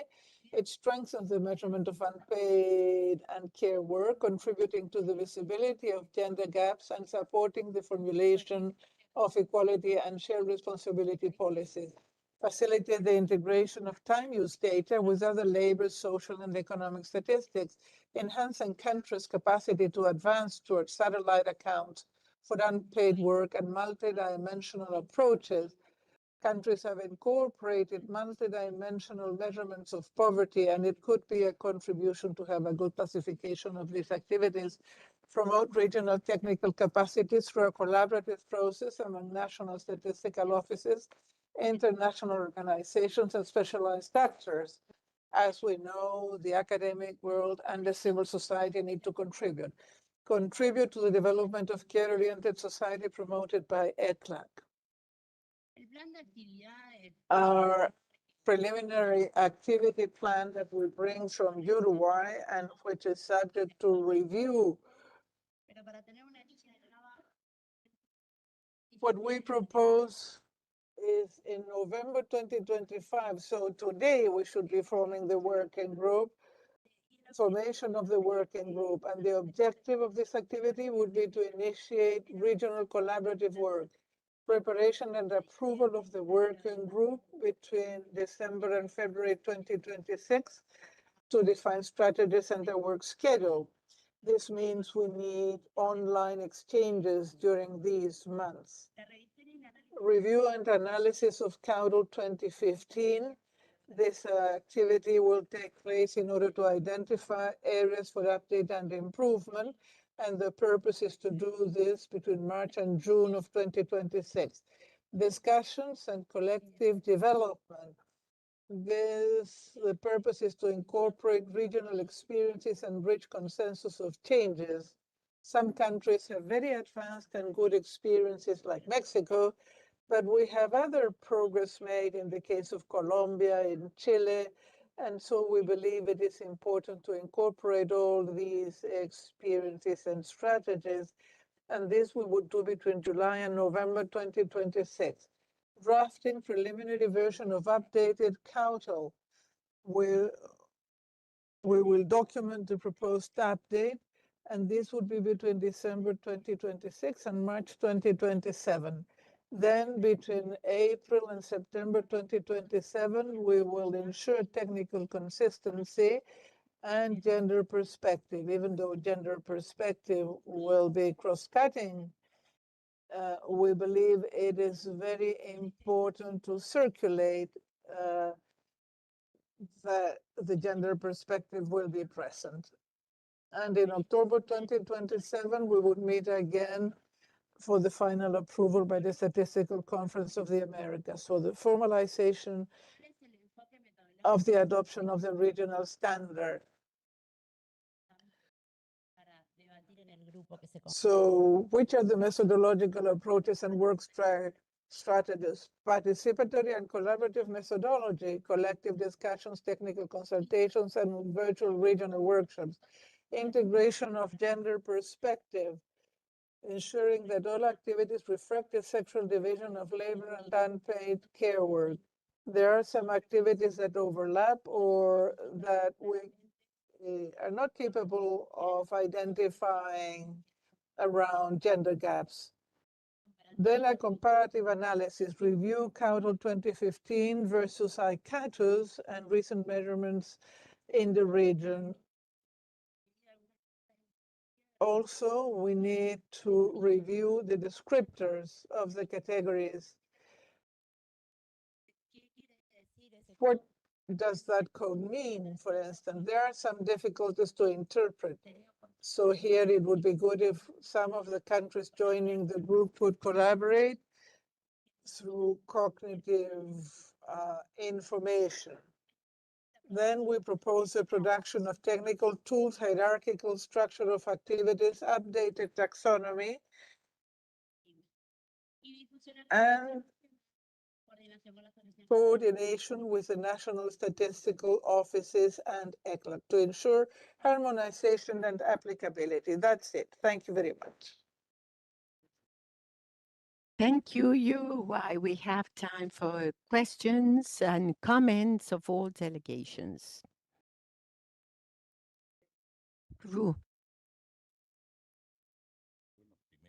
Well, firstly, this working group has been most interesting. We will join the group in 2024. We implemented the time use survey, one that has been implemented after 11 years, and it was a very significant experience. Yes, we used Cautal, and also in the field, we've had some experiences that we can share with the group. The microdata of the survey are also available. Thank you very much. Thank you, Peru. Paraguay now. Thank you, Chair. It is to thank the presentations of the colleagues of Argentina and Uruguay. I want to briefly refer to the specific reference to the integration of statistical and geospatial information. And it is very important, this working group given that they will submit a self-diagnosis tool and a bank of best practices. In the case of Paraguay, within the framework of population and housing census, we have developed with the Statistical Division of ECLAC a geostatistical portal that is aligned as to the with 200 layers of information: geospatial statistical information, land use, materiality, geolocation of households. It's not only of the National Institute of Statistics, but we are already including information from the National Statistical System. This tool, it has been most popular among the implementers of public policies and also in the private sector as to the formulation of actions for intervention of territories and the review as well of public policies that can be more effective. Likewise, Paraguay is working in building the spatial data infrastructure. We are doing this with the Statistical Division of ECLAC. And currently, we already have a draft bill or draft decree from the presidency so that Paraguay will have its own infrastructure of geospatial data. And we are working in a 2.0 edition of the statistical portal. We are going to include metrics for users of our geostatistical portal may have the tools and have more concrete measurements depending on the demand or use of information needed. Thank you, Paraguay. Any other delegation? So now we move to UN Women. Thank you, Chair. From UN Women, we would like to mention our interest in participating as technical secretariat for this working group for the next biennium. We are convinced of the relevance of the time use for the region, and I would like to highlight the effort of countries and commitment to measure the time of unpaid care work in households with modules or surveys of time use. This update is key given that its first version was in 2015. This initiative aligns with the Tlatelolco commitment adopted by member states in the Regional Conference of Women in Latin America and the Caribbean in August of this year, highlighting coordinated work from the SCA of ECLAC and Regional Conference of Women, as well as consolidating the mainstreaming of gender perspective in statistics and using the regional information systems. And also, we reaffirm the commitment of UN Women accompanying this process, and we invite all countries to join and be part of this space of reflection, updating, and improvement of this regional guide. ILO. Very briefly, in the International Conference of Labor Statistics held every 5 years in Geneva, and where international rules of standards of measurement of different aspects of the labor market. In the last conference in 2023, one of the mandates was the generation of a standard for the measurement of care work. There is an already established global group for the next year where the international standard of care work is being assessed, and in this global group there must be a balance among different regions in the world. There are 6 countries of the region participating in the global group, and also ECLAC. With that, they are the link with what we are discussing here. Will go hand in hand with this new standard, an important part of the unpaid work of the labor world jointly with UN Women. Thank you. So now we move on to the next presentation of the Working Group on Regional Indicators of Gender and Climate Change by the Guatemala Statistical National Institute. Mr. Oscar Chavez, you have the floor. Thank you, Chair. Cordial greetings to everyone. Good afternoon. This proposal is for the Working Group Developing Regional Guide for Gender and Climate Change Indicators in Latin America and the Caribbean. It is a working group that, with your support, we are willing to coordinate. These are highly relevant topics for the present world, for the region. From INE Guatemala, it has been a priority to incorporate these subjects in our planning, because we believe that statistical production, when seen from an intersectional approach, it strengthens the national statistical system. We know that climate change affects in a differentiated manner to men and women, with a stronger effects in women in poverty, rural areas, and populations with greater structural vulnerability. Surely our countries share similar realities, and we have a lot to learn one from the other. And a framework of regional indicators that is comparable would be of great use. There are important efforts and progress on these subjects. Regionally, there are national plans, environmental modules, surveys, participatory methodologies with rural women, and regional efforts to strengthen data use and integrate gender perspectives into environmental policies. However, it is important to strengthen the disaggregation of environmental data, defining regional gender responsive indicators, and consolidating institutional capacities to integrate gender perspectives into statistical production. We are working one mainstream guide incorporating all these statistical areas and always having this intersectional perspective to improve the quality of statistics. Hopefully the regional group will strengthen our work and any initiative existing in other countries. As general objective, it is to develop a regional guide for the production of climate change indicators and gender that will make visible its differentiated impacts on women in Latin America and the Caribbean. It includes compiling the good practices on gender and climate change, identify and assess statistical sources with the potential to generate gender responsive indicators, and develop a harmonized regional methodology for building comparable indicators in Latin America and the Caribbean. The need of making visible all these indicators, the need of regional cooperation in order to share methodology and needs, and to harmonize in a technical way the generation of comparable data. The results among them, you have the regional diagnosis with a record per country, a guide accompanying a list of indicators, and a compendium of experiences and good practices for surveys and admin records.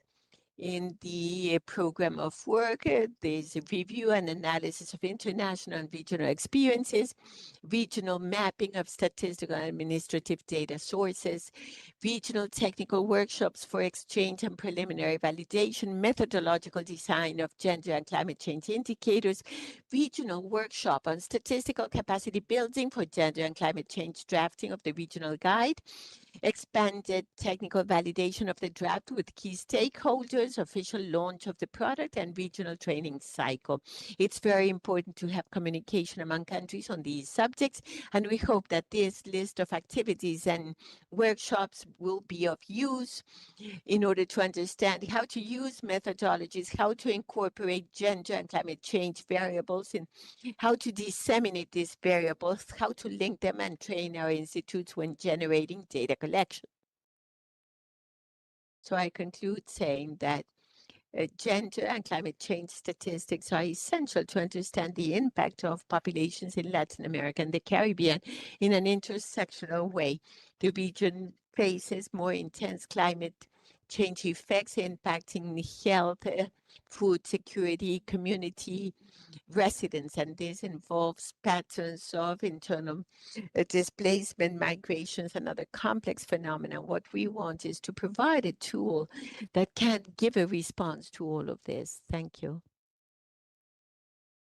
Thank you, Guatemala. And now we move on to the environmental statistical group related to the environmental and economic accounting system by Dani Colombia. Lili Urdinola, you have the floor. Thank you, Chair, Madam Chair, and for this intervention to recall what we have discussed throughout the day of yesterday and today. The idea is to prepare before climate change and challenges and have an accounting that it should be consistent, not only economically, but here as Dani Colombia, we want to motivate and actively collaborate in the measurement of bioeconomy, circular economy within the framework of the system of national accounts. Because although there are several indicators that many countries are already calculating, they are not part of the measurement of the national accounting system. In Colombia, we have launched that the circular economy account, measuring that percentage participation of the gross added value of economy and circular economy in GDP. Our experience allows us to offer a route to integrate the measurement of biological resources and transformation in environmental accounts that may be followed by other countries of the region. We have generated several reports of circular economy with indicators classified to facilitate the analysis of the model and environmental impact. This is the experience that will be key in order to help other countries to quantitate their levels of circularity. Based on the regional diagnosis, the success of Colombia in these advanced measurements of economy and circular economy, we believe that the working group is an excellent opportunity so that we may discuss and move forward in methodological proven suggestions and generate regional standards that may emerge from all of us.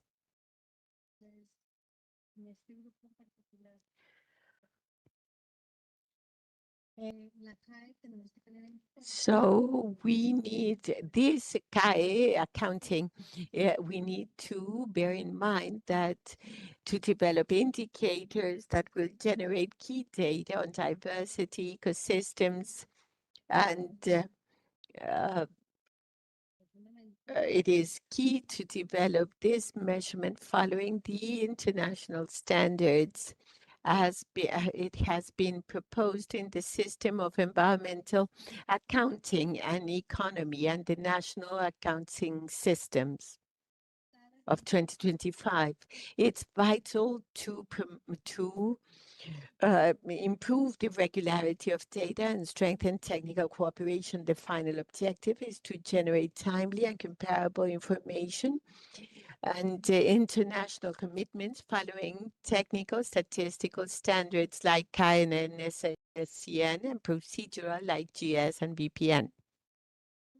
Currently, Dani is co-chairing the Committee of Experts of Environmental and Economic Accounting of UNCEA, from where we can ensure that the methodological developments of the group should be aligned with international guidelines and facilitate articulation with the strategic priorities of the committee.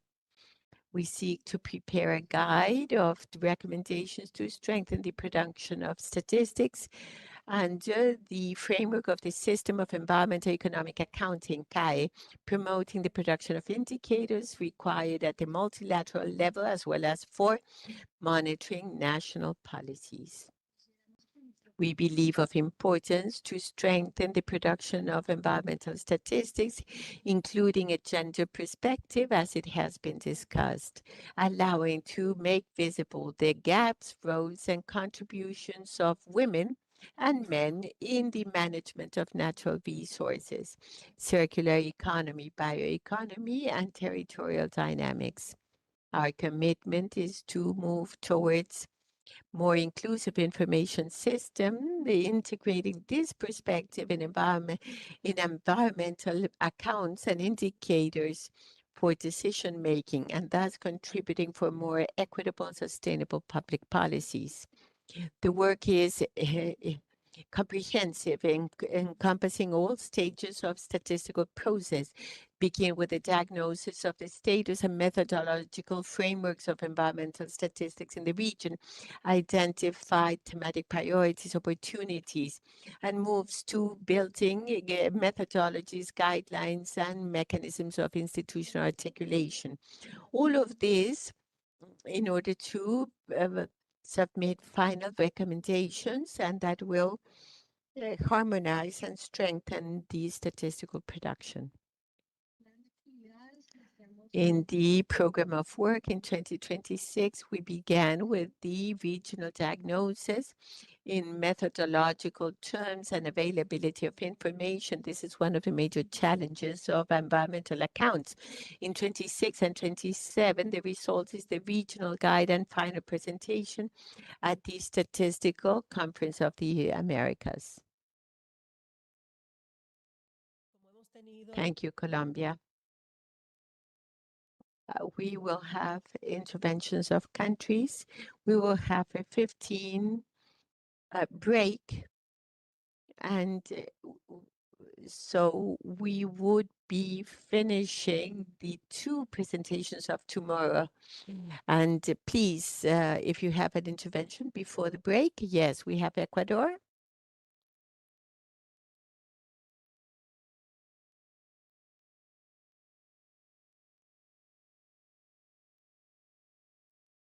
Ecuador, por favor.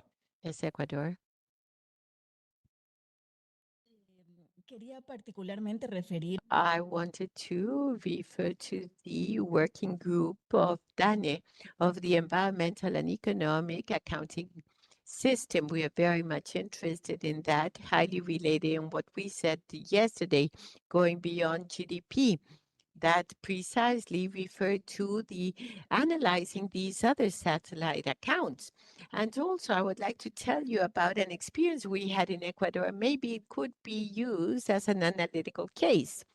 In Ecuador, some institutions of the state, of the international statistical system, jointly with the Charles Darwin Agency, conducted a study for a system of accounts of ecosystems that are coastal maritime ecosystems. We were able to determine 41,000 jobs or that had not been identified in the regular system, and $500 million in production. That represents 0.5% of national GDP. That was a pleasant experience. Yesterday, we had some brochures that we distributed, and there is more information about this specific subject that we could share. Thank you, Argentina. Thank you. I wanted to congratulate the initiative of Colombia and Dominican Republic when proposing the creation of this working group, which is a very important subject that is ever more relevant during the last decade or recent years as a supplement to national accounts. And we've been able to make progress in the last 2 years. We have published the physical energy flow account, air emissions, and in the next 2 months, we'll have the forest and physical assets of oil and gas. It is a very relevant topic. Yes, we are making progress with other subjects that will be measured jointly with natural capital. This is highly relevant, and also we would like to collaborate and participate in that group and make contributions, of course. Thank you very much. Now, Colombia. Thank you also for the suggestions of colleagues. Indeed, we are more than willing to work with this team with you and listening to all of your experiences. Now, going back to the previous panel, when we heard the presentation of Director Rolando Campo, we want to thank the constant support of the Secretariat within a challenging financial situation as the one we are living today. However, as to the procedure, we would like to make recommendations that to share with the countries the 29 proposals. In the meantime, on this occasion, we were subject to general vote by the countries. Thank you.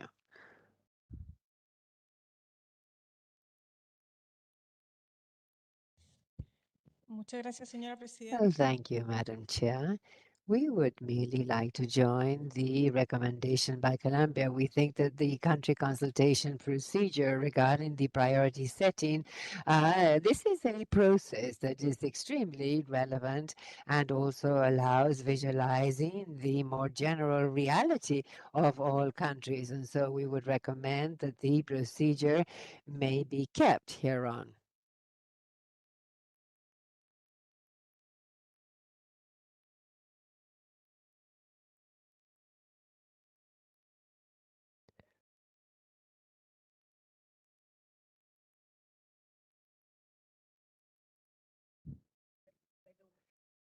UNEP.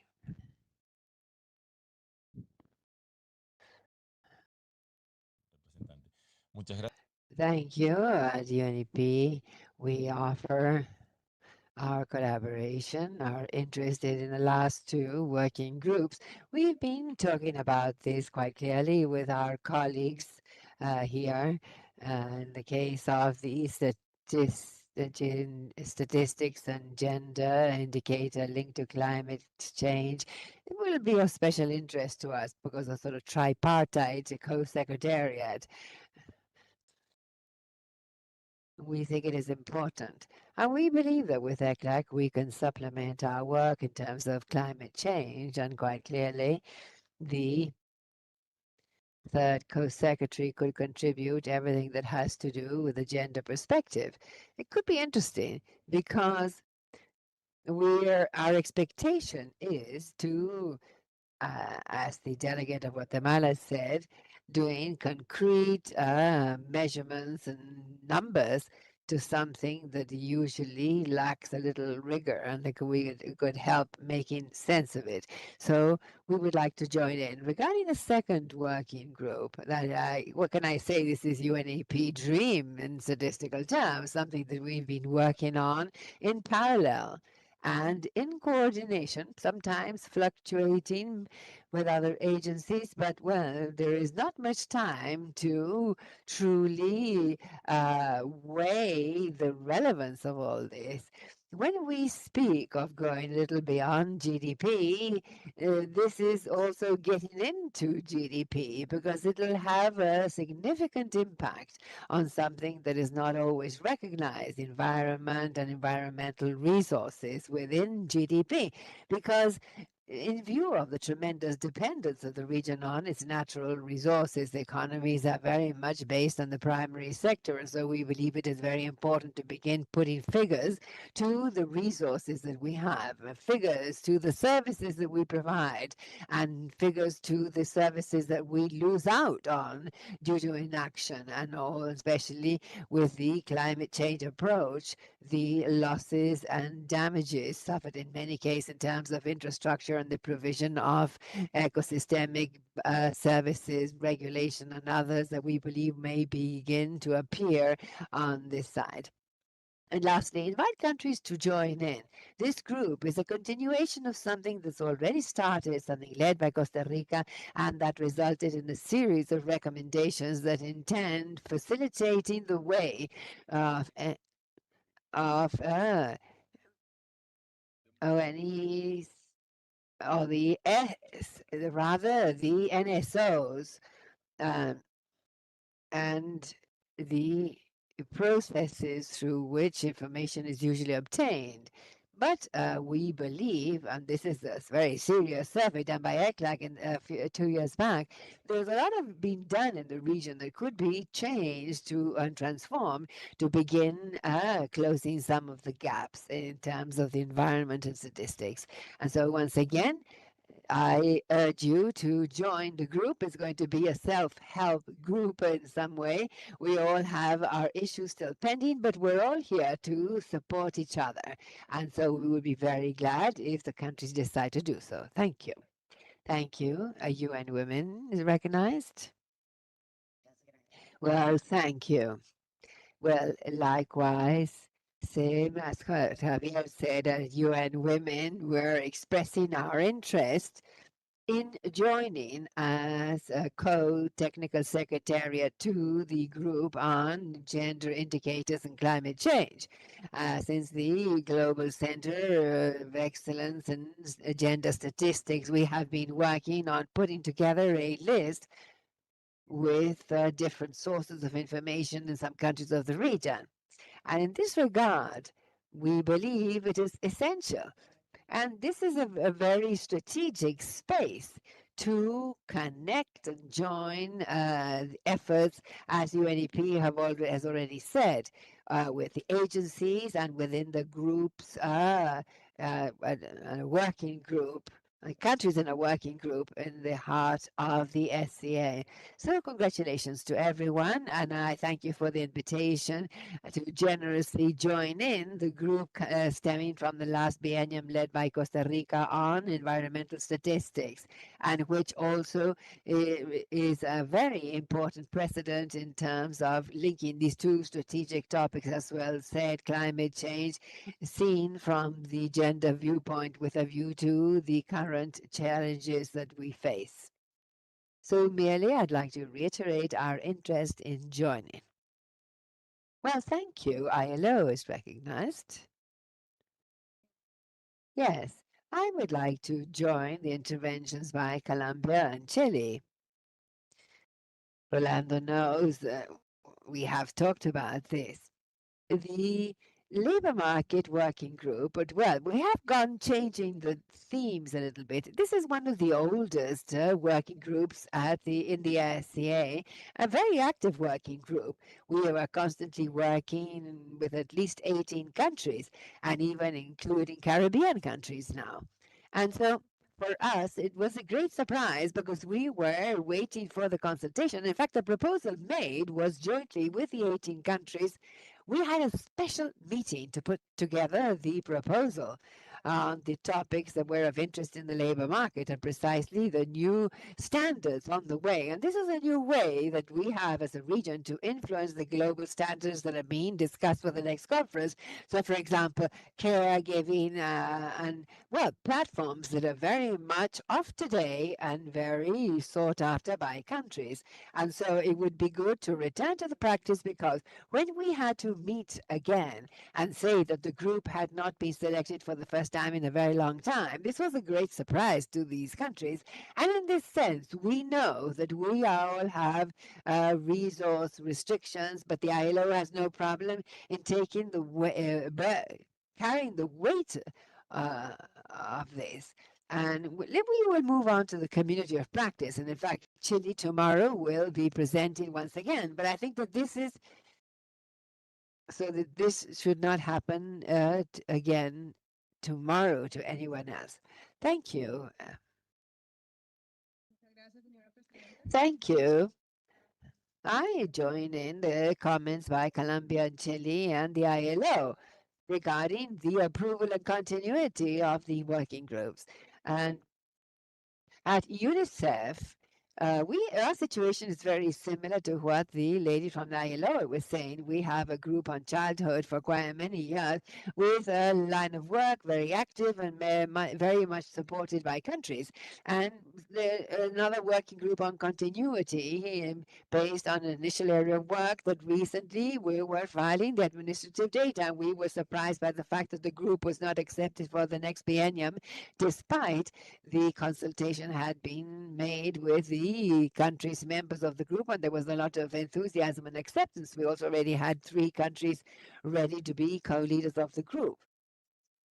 And so our interest is to continue contribute to the system. We want to be active players and continue to support this with our mandate. So we have accepted the proposal to continue as a community of practice, and so we will present this tomorrow. And quite honestly, it was a surprise, but we're expectant to see how this may affect the engagement of countries, the commitment to continue. These are somewhat different dynamics, and so we will continue to work on moving ahead with the countries, but also I did want to make this comment because the process has been quite unexpected. So, well, thank you. Thank you. Bahamas is recognized. Thank you, Chair. We listened to the presentations of the various work groups, and we would like to offer the Bahamas assistance with 3 groups. One is the integration of statistical and geospatial data, the other classification of time use activities, and the final one, the regional gender and climate change indicators.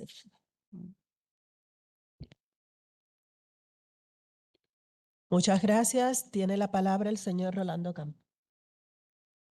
Has the floor. Well, thank you, Chair, for the floor. I'm sorry, Jamaica. Sorry, thank you both. Thank you, Rolando. I just have one quick request for the working groups going forward. Please make the output available in English as well. It really limits our ability to use them. And these were some very good output that came out of the last biennial. So I look forward to them being translated in English. I would also like to offer Jamaica's participation in Group 3, preparing data and metadata for artificial intelligence, as well as Group 1, data governance and national statistical systems. Thank you.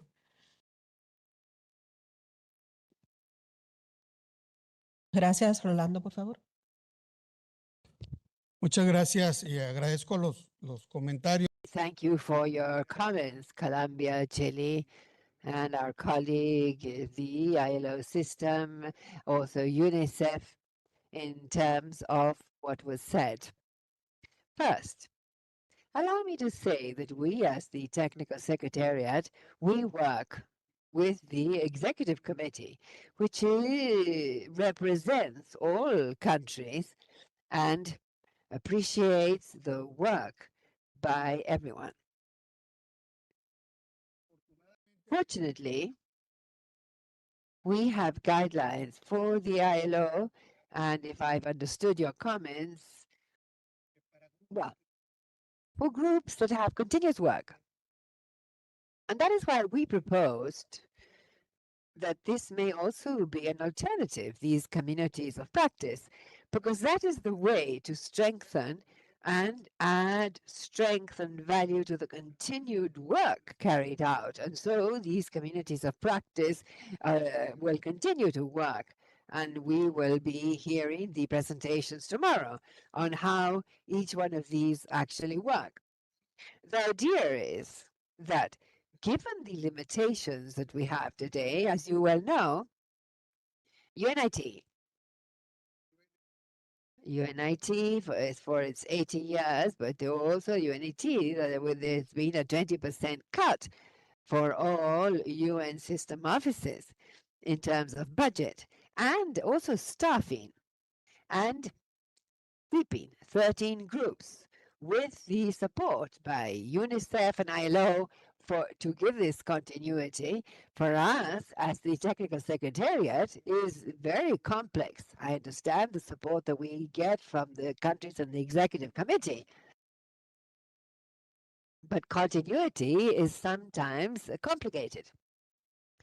We lost the incumbent leader, and so we have to see how we're going to recover the work to follow up on those working groups and continue to do whatever we can with you in supported in that sense. So I believe that one good option for those groups that have all periods proposing exercises, the community of practice could give you a very good response and may allow space so that other themes such as AI or governance that are proposed now, the environmental issues proposed now in that sense, may have the space and we the capacities, the capabilities to respond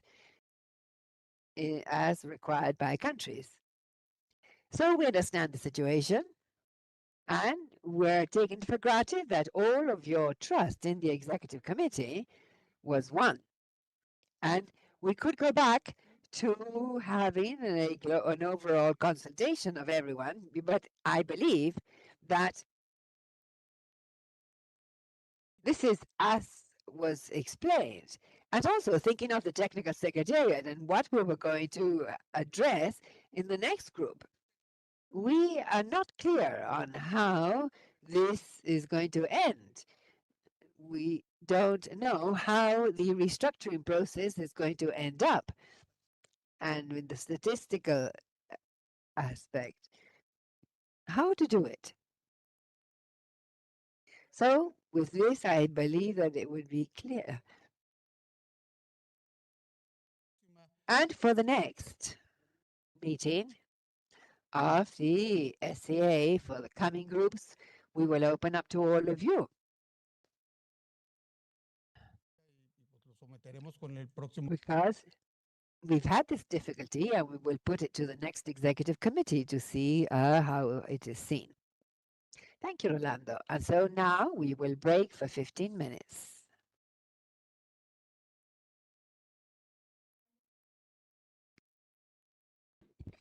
Yo entiendo perfectamente. I understand perfectly, Rolando. Our interest is not at all to discomfort you, but we would ask, if possible, that maybe the communities of practice may enjoy visibility, as like tomorrow, that we will have the presentations and that these will be visible within the SCA. And I think that that is a very good solution, the community of practice, because I believe that we can get very good outcomes from this. Okay, thank you very much, and we will now break for 15 minutes.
Karen, Karen, Karen.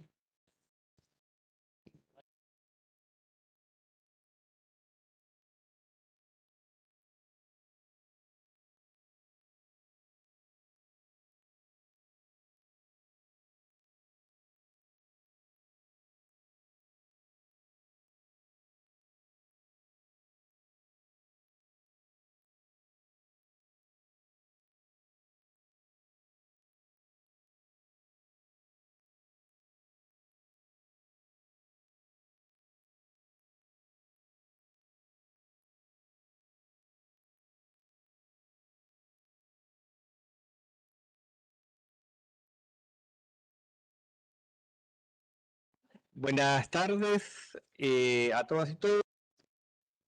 Good afternoon. We will finish the day, but the floor is yours, Madam Chair. Yes, we'll have two presentations, but before this, I would Si quiere tener alguna intervención. Mexico, you need to say something? Yes, thank you. I heard the different presentations and final interventions, and I believe that beyond react or considering if this is subject to a vote, it's very important that in the resolution that was distributed and we had already checked to make evident our feeling regarding restrictions faced by the committee, budget restrictions of the committee.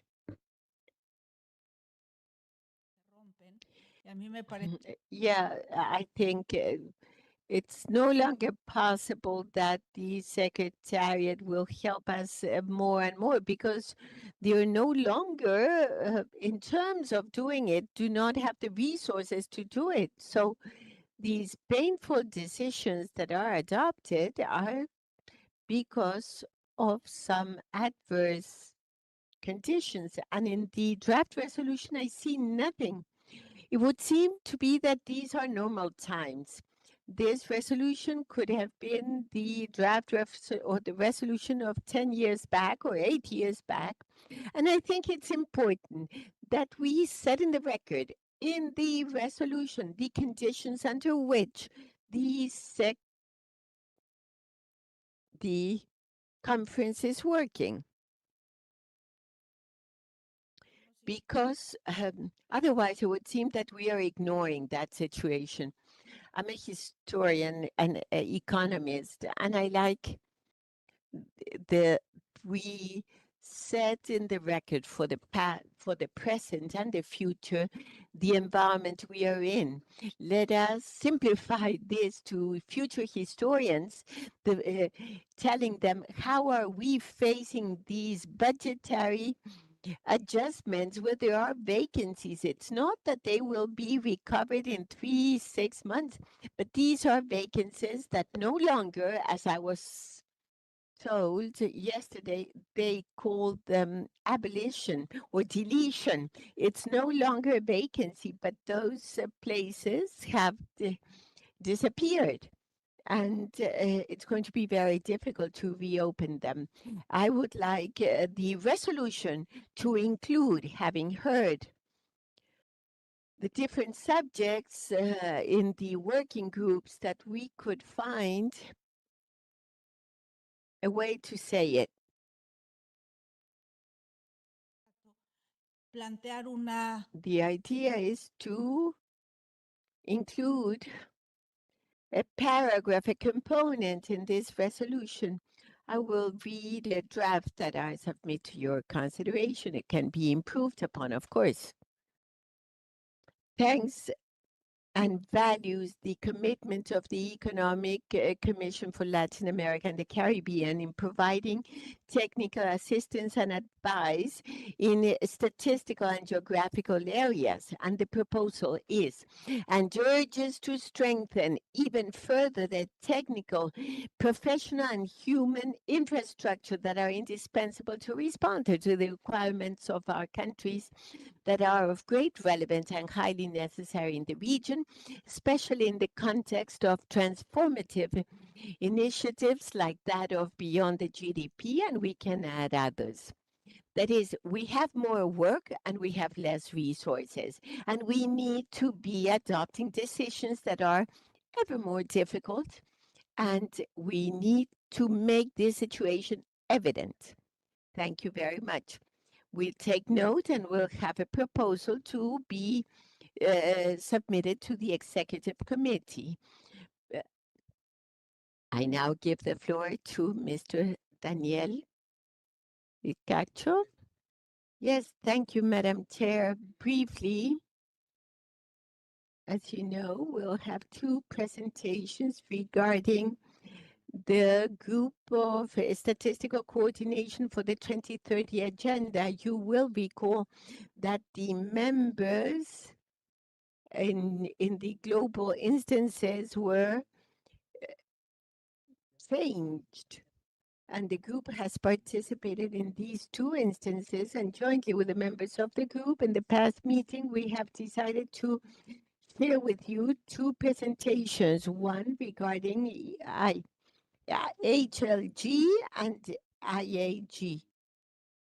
I will give the floor to Chile and then Colombia on behalf of HLG. So I now give the floor to Chile. Thank you, Daniel. Pointer and presentation, where is it, please? Well, firstly, to thank for the space and say that this presentation is on behalf of the colleagues of Mexico, Belize, Antigua and Barbuda, and Brazil.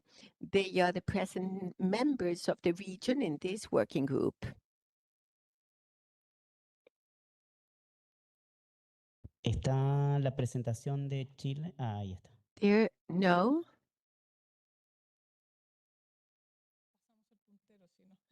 Está bien.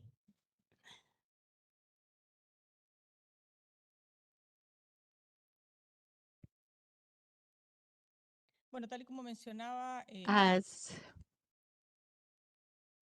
it was mentioned, this is a brief presentation. The idea is to briefly refer to the main subjects addressed in the 16th meeting of the Interagency and Expert Group on Sustainable Development Goal Indicators. It was held in November last. As Daniel was saying, in June, 5 countries took office, new 5 countries, with the exception of Antigua and Barbuda. It was our first time in this work representing South, Central, and Caribbean.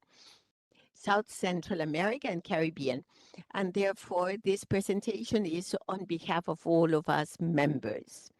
The meeting was held from November 5 to 7th in the Kitakyushu city of Japan. Is the 16th meeting of the group. And just like in all the other previous meetings, there were 2 meetings. One, a closed meeting the first day, members only meeting, where member countries participated and discussing different subjects. And in the subsequent 2 days, a plenary session with the member countries, but also international agencies and representatives of civil society and all those stakeholders interested in this. Main topics addressed. This is a summary of 3 days' work. The report of Sustainable Development Goals Report 2025, that was also presented in HLG. We had a special participation of UN Women with the Gender Snapshot of 2025. And also at the plenary, the progress of different working groups were presented. Specifically, the progress of the working group on geospatial information the WGGI, no, and that of STMX is of INEGI and Mexico.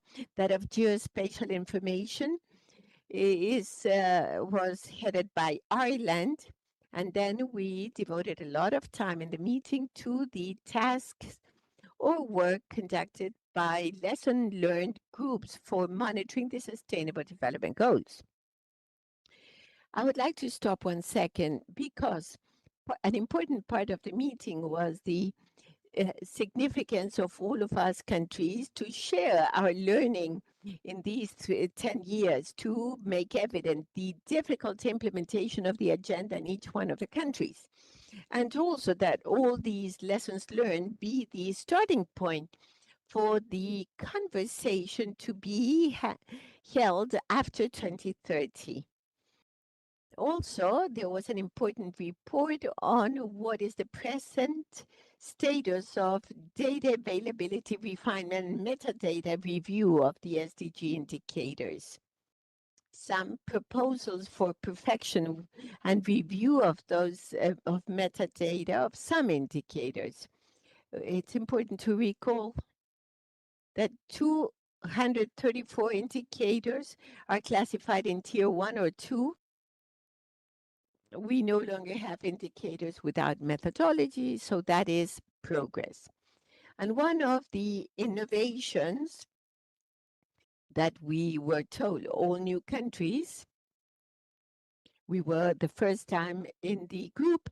So in order to know more lessons learned and exchange of successful experiences of countries, for the first time, these seminars of exchange of experiences were held in parallel. We had blocks, 4 blocks of side events, and therefore we could address all the subjects there, all of them, and with that we were able to duplicate the number of topics and experiences shared and addressed in the meeting. And then finally, we agreed what are the next steps for 2026. The first one is preparation of the report for the UN Statistical Conference in March, to be held in March. There will be a series of virtual meetings in order to reach the agreement of the report. Also, we'll continue working in implementing the indicator framework. We will continue working in methodology review if a custodian agency so requests. And each working group and task teams will continue to work next year. And the detail of that work plan will be in the report to be presented before the Commission. Another important point is that there was a request to continue dialogues with custodian agencies. This report of custodian agencies be discussed and approved by countries. It is a very important topic we will continue to address next year. And of course, there will be a face-to-face meeting in the last quarter of next year, as it is the case of every year, and it was agreed that we will continue with the monthly meetings of this group, where we will see the progress of each one of the areas I've just presented. And with that, I thank you. That is the group photo of all the countries that currently are members of the group with the custodian agencies that participated in this instance. Thank you. Now, Colombia, please. Good afternoon, everyone. Thank you, Daniel, for the introduction.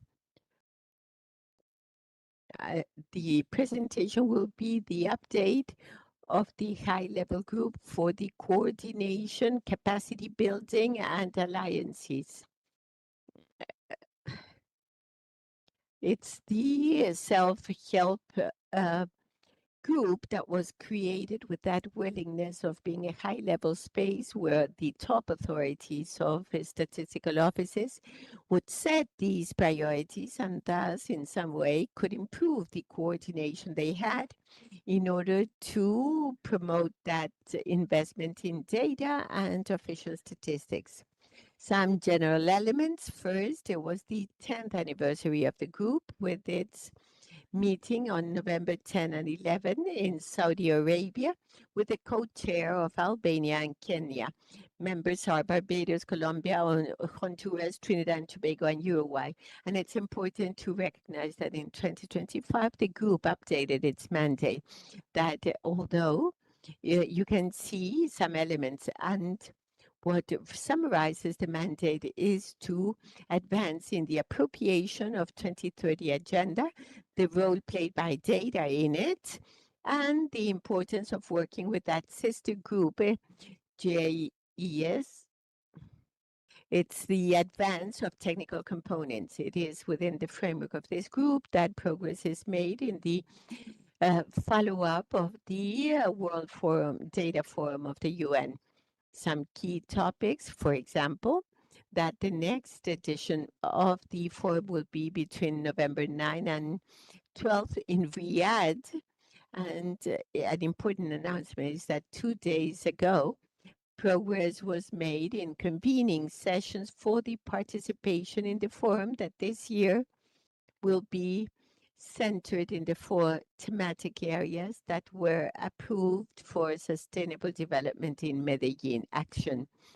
And the importance of partnerships or alliances, innovation as well. And to hear what Graciela was presenting is that some of these topics will be and structural challenges, climate change, urban development, future and official statistics, crisis in the world of data and statistics, fit for purpose organizations that not such a thematic approach, but rather address more strategic elements. So here, something will be presenting tomorrow, in the cooperation of international communities.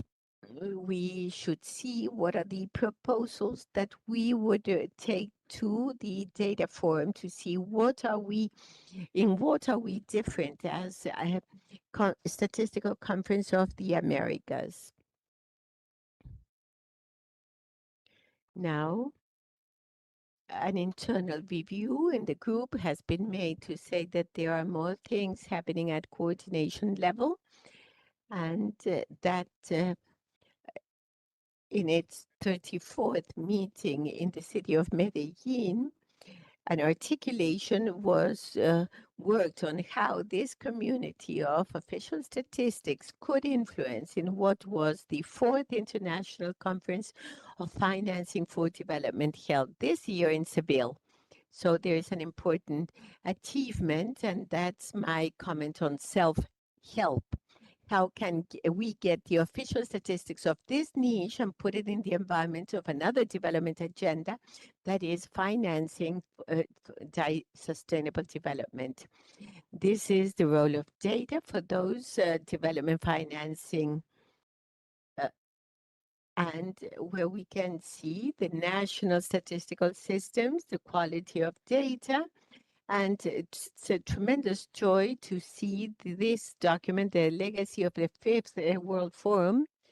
It's the framework of action for Medellin and investments in sustainable development. This articulation was extended to an initiative which is the action platform of Seville, going beyond that outcome document in a joint manner between Colombia, Norway, and UK. We launched the initiative of FD4, and that is efficient financing of data, preparation of investment data for the future, and political commitment and intersectoral coordination, where we promote investments in data. It's important to work with the ministries of finance, tax agencies for that investment in data.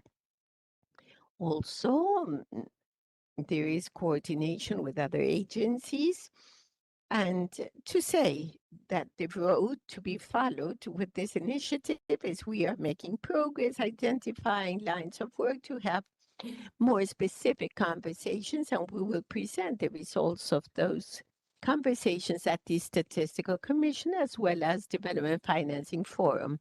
So in this case, if you have questions, we could address them in parallel. And lastly, one thing that is quite important within the framework of the meeting, to put to you some of the discussions in the corridors and scanning what is happening on the horizon. So there are certain elements that come up. How can we improve this appropriation of these discussions? How we as countries can appropriate the governance created, as colleague Olga said, the introduction of these discussions. It is each day more important. What role do we play as representatives of the sub-regions in these spaces, particularly because each day the time is near when we will begin laying the grounds for the discussions on the following development agenda. And but for today, as of 2027, for these conversations, it is very important that either through the group to coordinate the 2030 activities and the conference, we were able to compile the lessons learned in order to make sure that the future of sustainable development is anchored on those official discussions and data.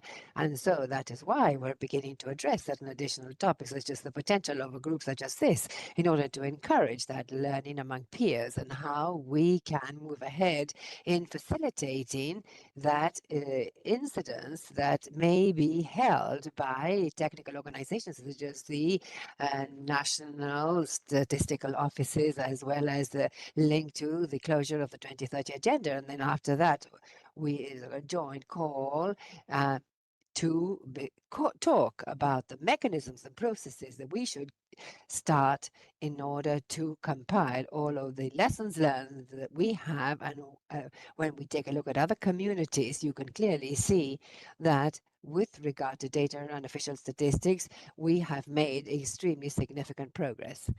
And with this, we will end the presentation. Thank you.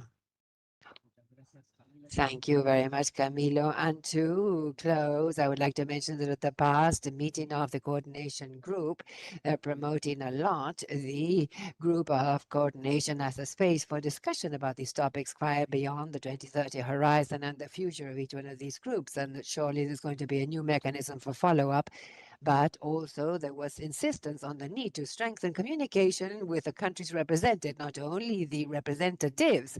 And if we have studied in the past several ways of making this communication, finally we agreed is that each group is going to prepare a list of inputs based on the presentations that have just been made. And ECLAC, as the technical secretary of the group, will communicate it to the other countries so that not only each meeting of the executive committee or the conference, we know what is happening globally with regard to the follow-up of the 2030 agenda. And so with this, Chair, thank you very much. Muchas gracias. Well, I thank you for both presentations, and now we will open up for presentation by the delegations that would like to take the floor. Very well. Any other member present of the meeting who would like to take the floor? And so we will move on to the last presentation of the afternoon by Chile on the knowledge transfer network and communities. The floor is yours.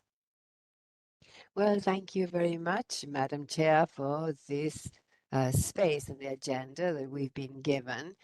For several millenniums, we've had them, and we're very pleased to reiterate, as Rolando said, that we will have not only this presentation, a general one on the work within the knowledge transfer network, but tomorrow we will be able, so that each community created during the biennium may present their progress and outcomes, which would allow us to make visible even more the work that has been done in here. And now, very briefly, this is, as always, the introduction to remind those joining the community now that the Knowledge Transfer Network is the space to strengthen knowledge and cooperation in Latin America and the Caribbean. And at the moment, we have two channels of work. The first, the connected space through which video conferences are done, exchanging experiences, and all the material that generated is made available on the website of the RTC. And furthermore, the community space, which is the new space created as a way for cooperation, alternate, and for all working groups that were presented today.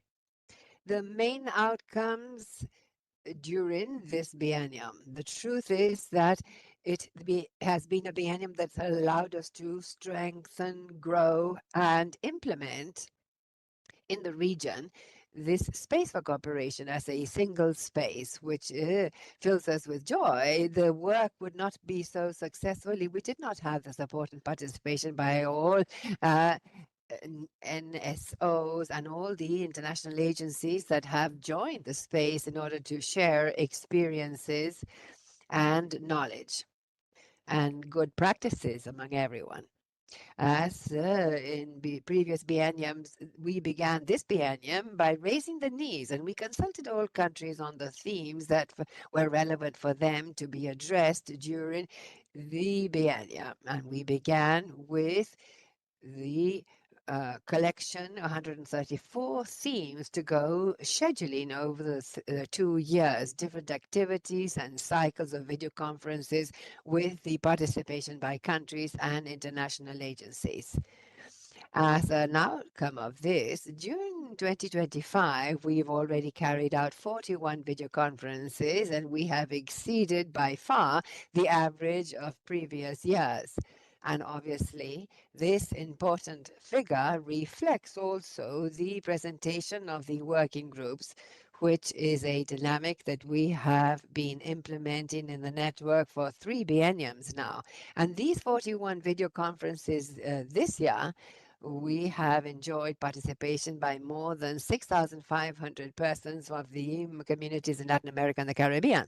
Now, regarding the presentation of the working groups, I would merely like to recall that everyone in white were already presented and strengthen what we have already worked on today during the plenary. And in blue, you can see those working groups that are planned but pending.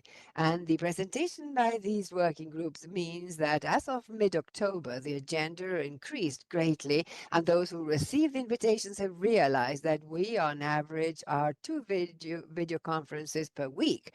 But the aim of all this is that the greatest number of outcomes of these working groups are made known to the community before the meeting.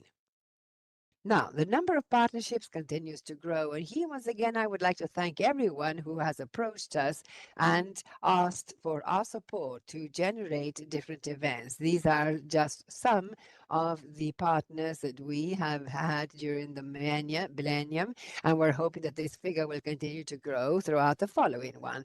As to the communities of practice, we would like to keep this timeline because, as you will recall, in 2020, we launched the communities of practice for the first time.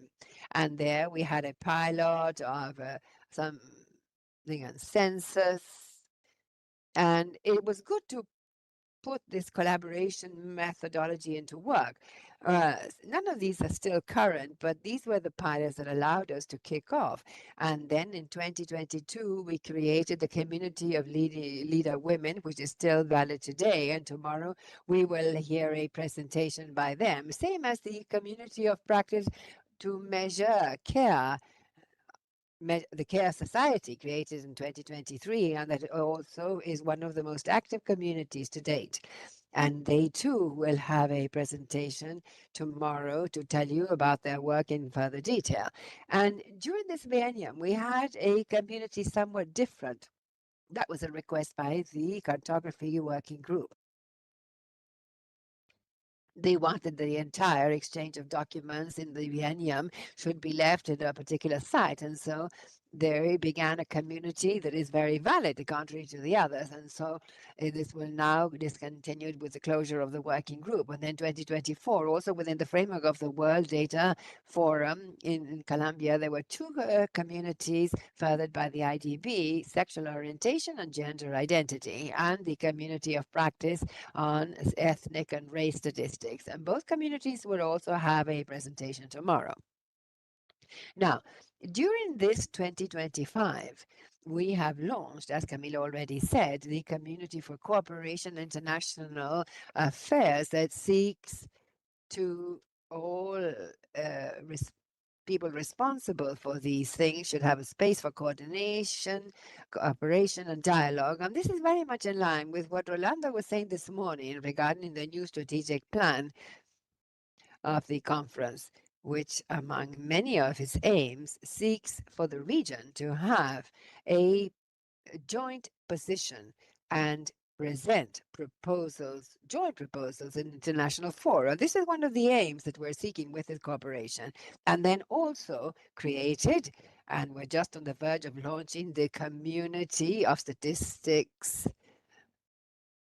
And as was mentioned this afternoon, in 2026, we will be launching the Community of Practice on Childhood and Adolescence, and also a labor statistics community.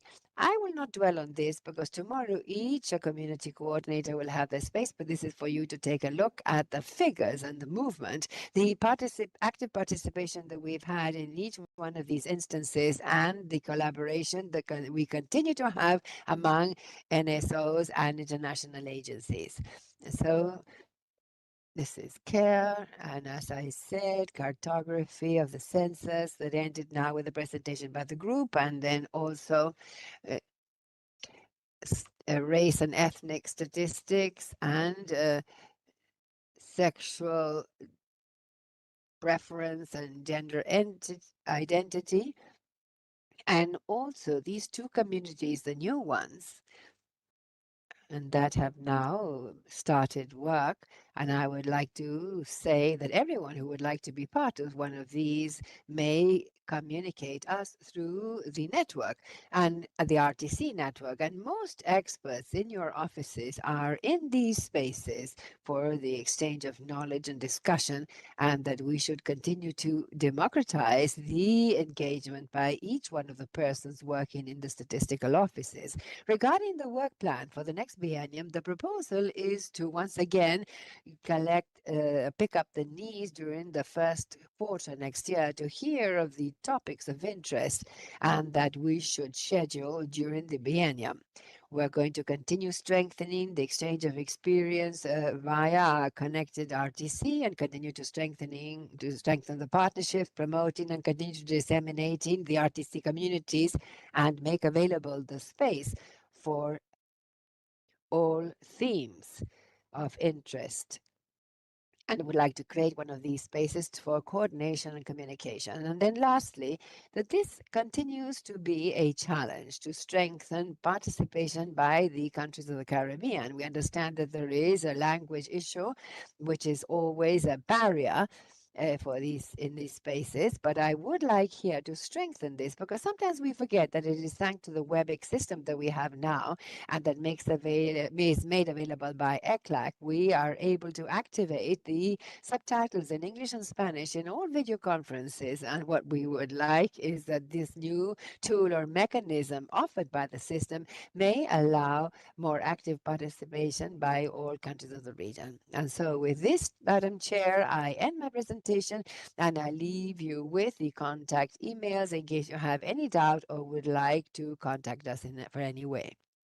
Thank you very much, Chili. And now we're opening up for intervention by the delegations.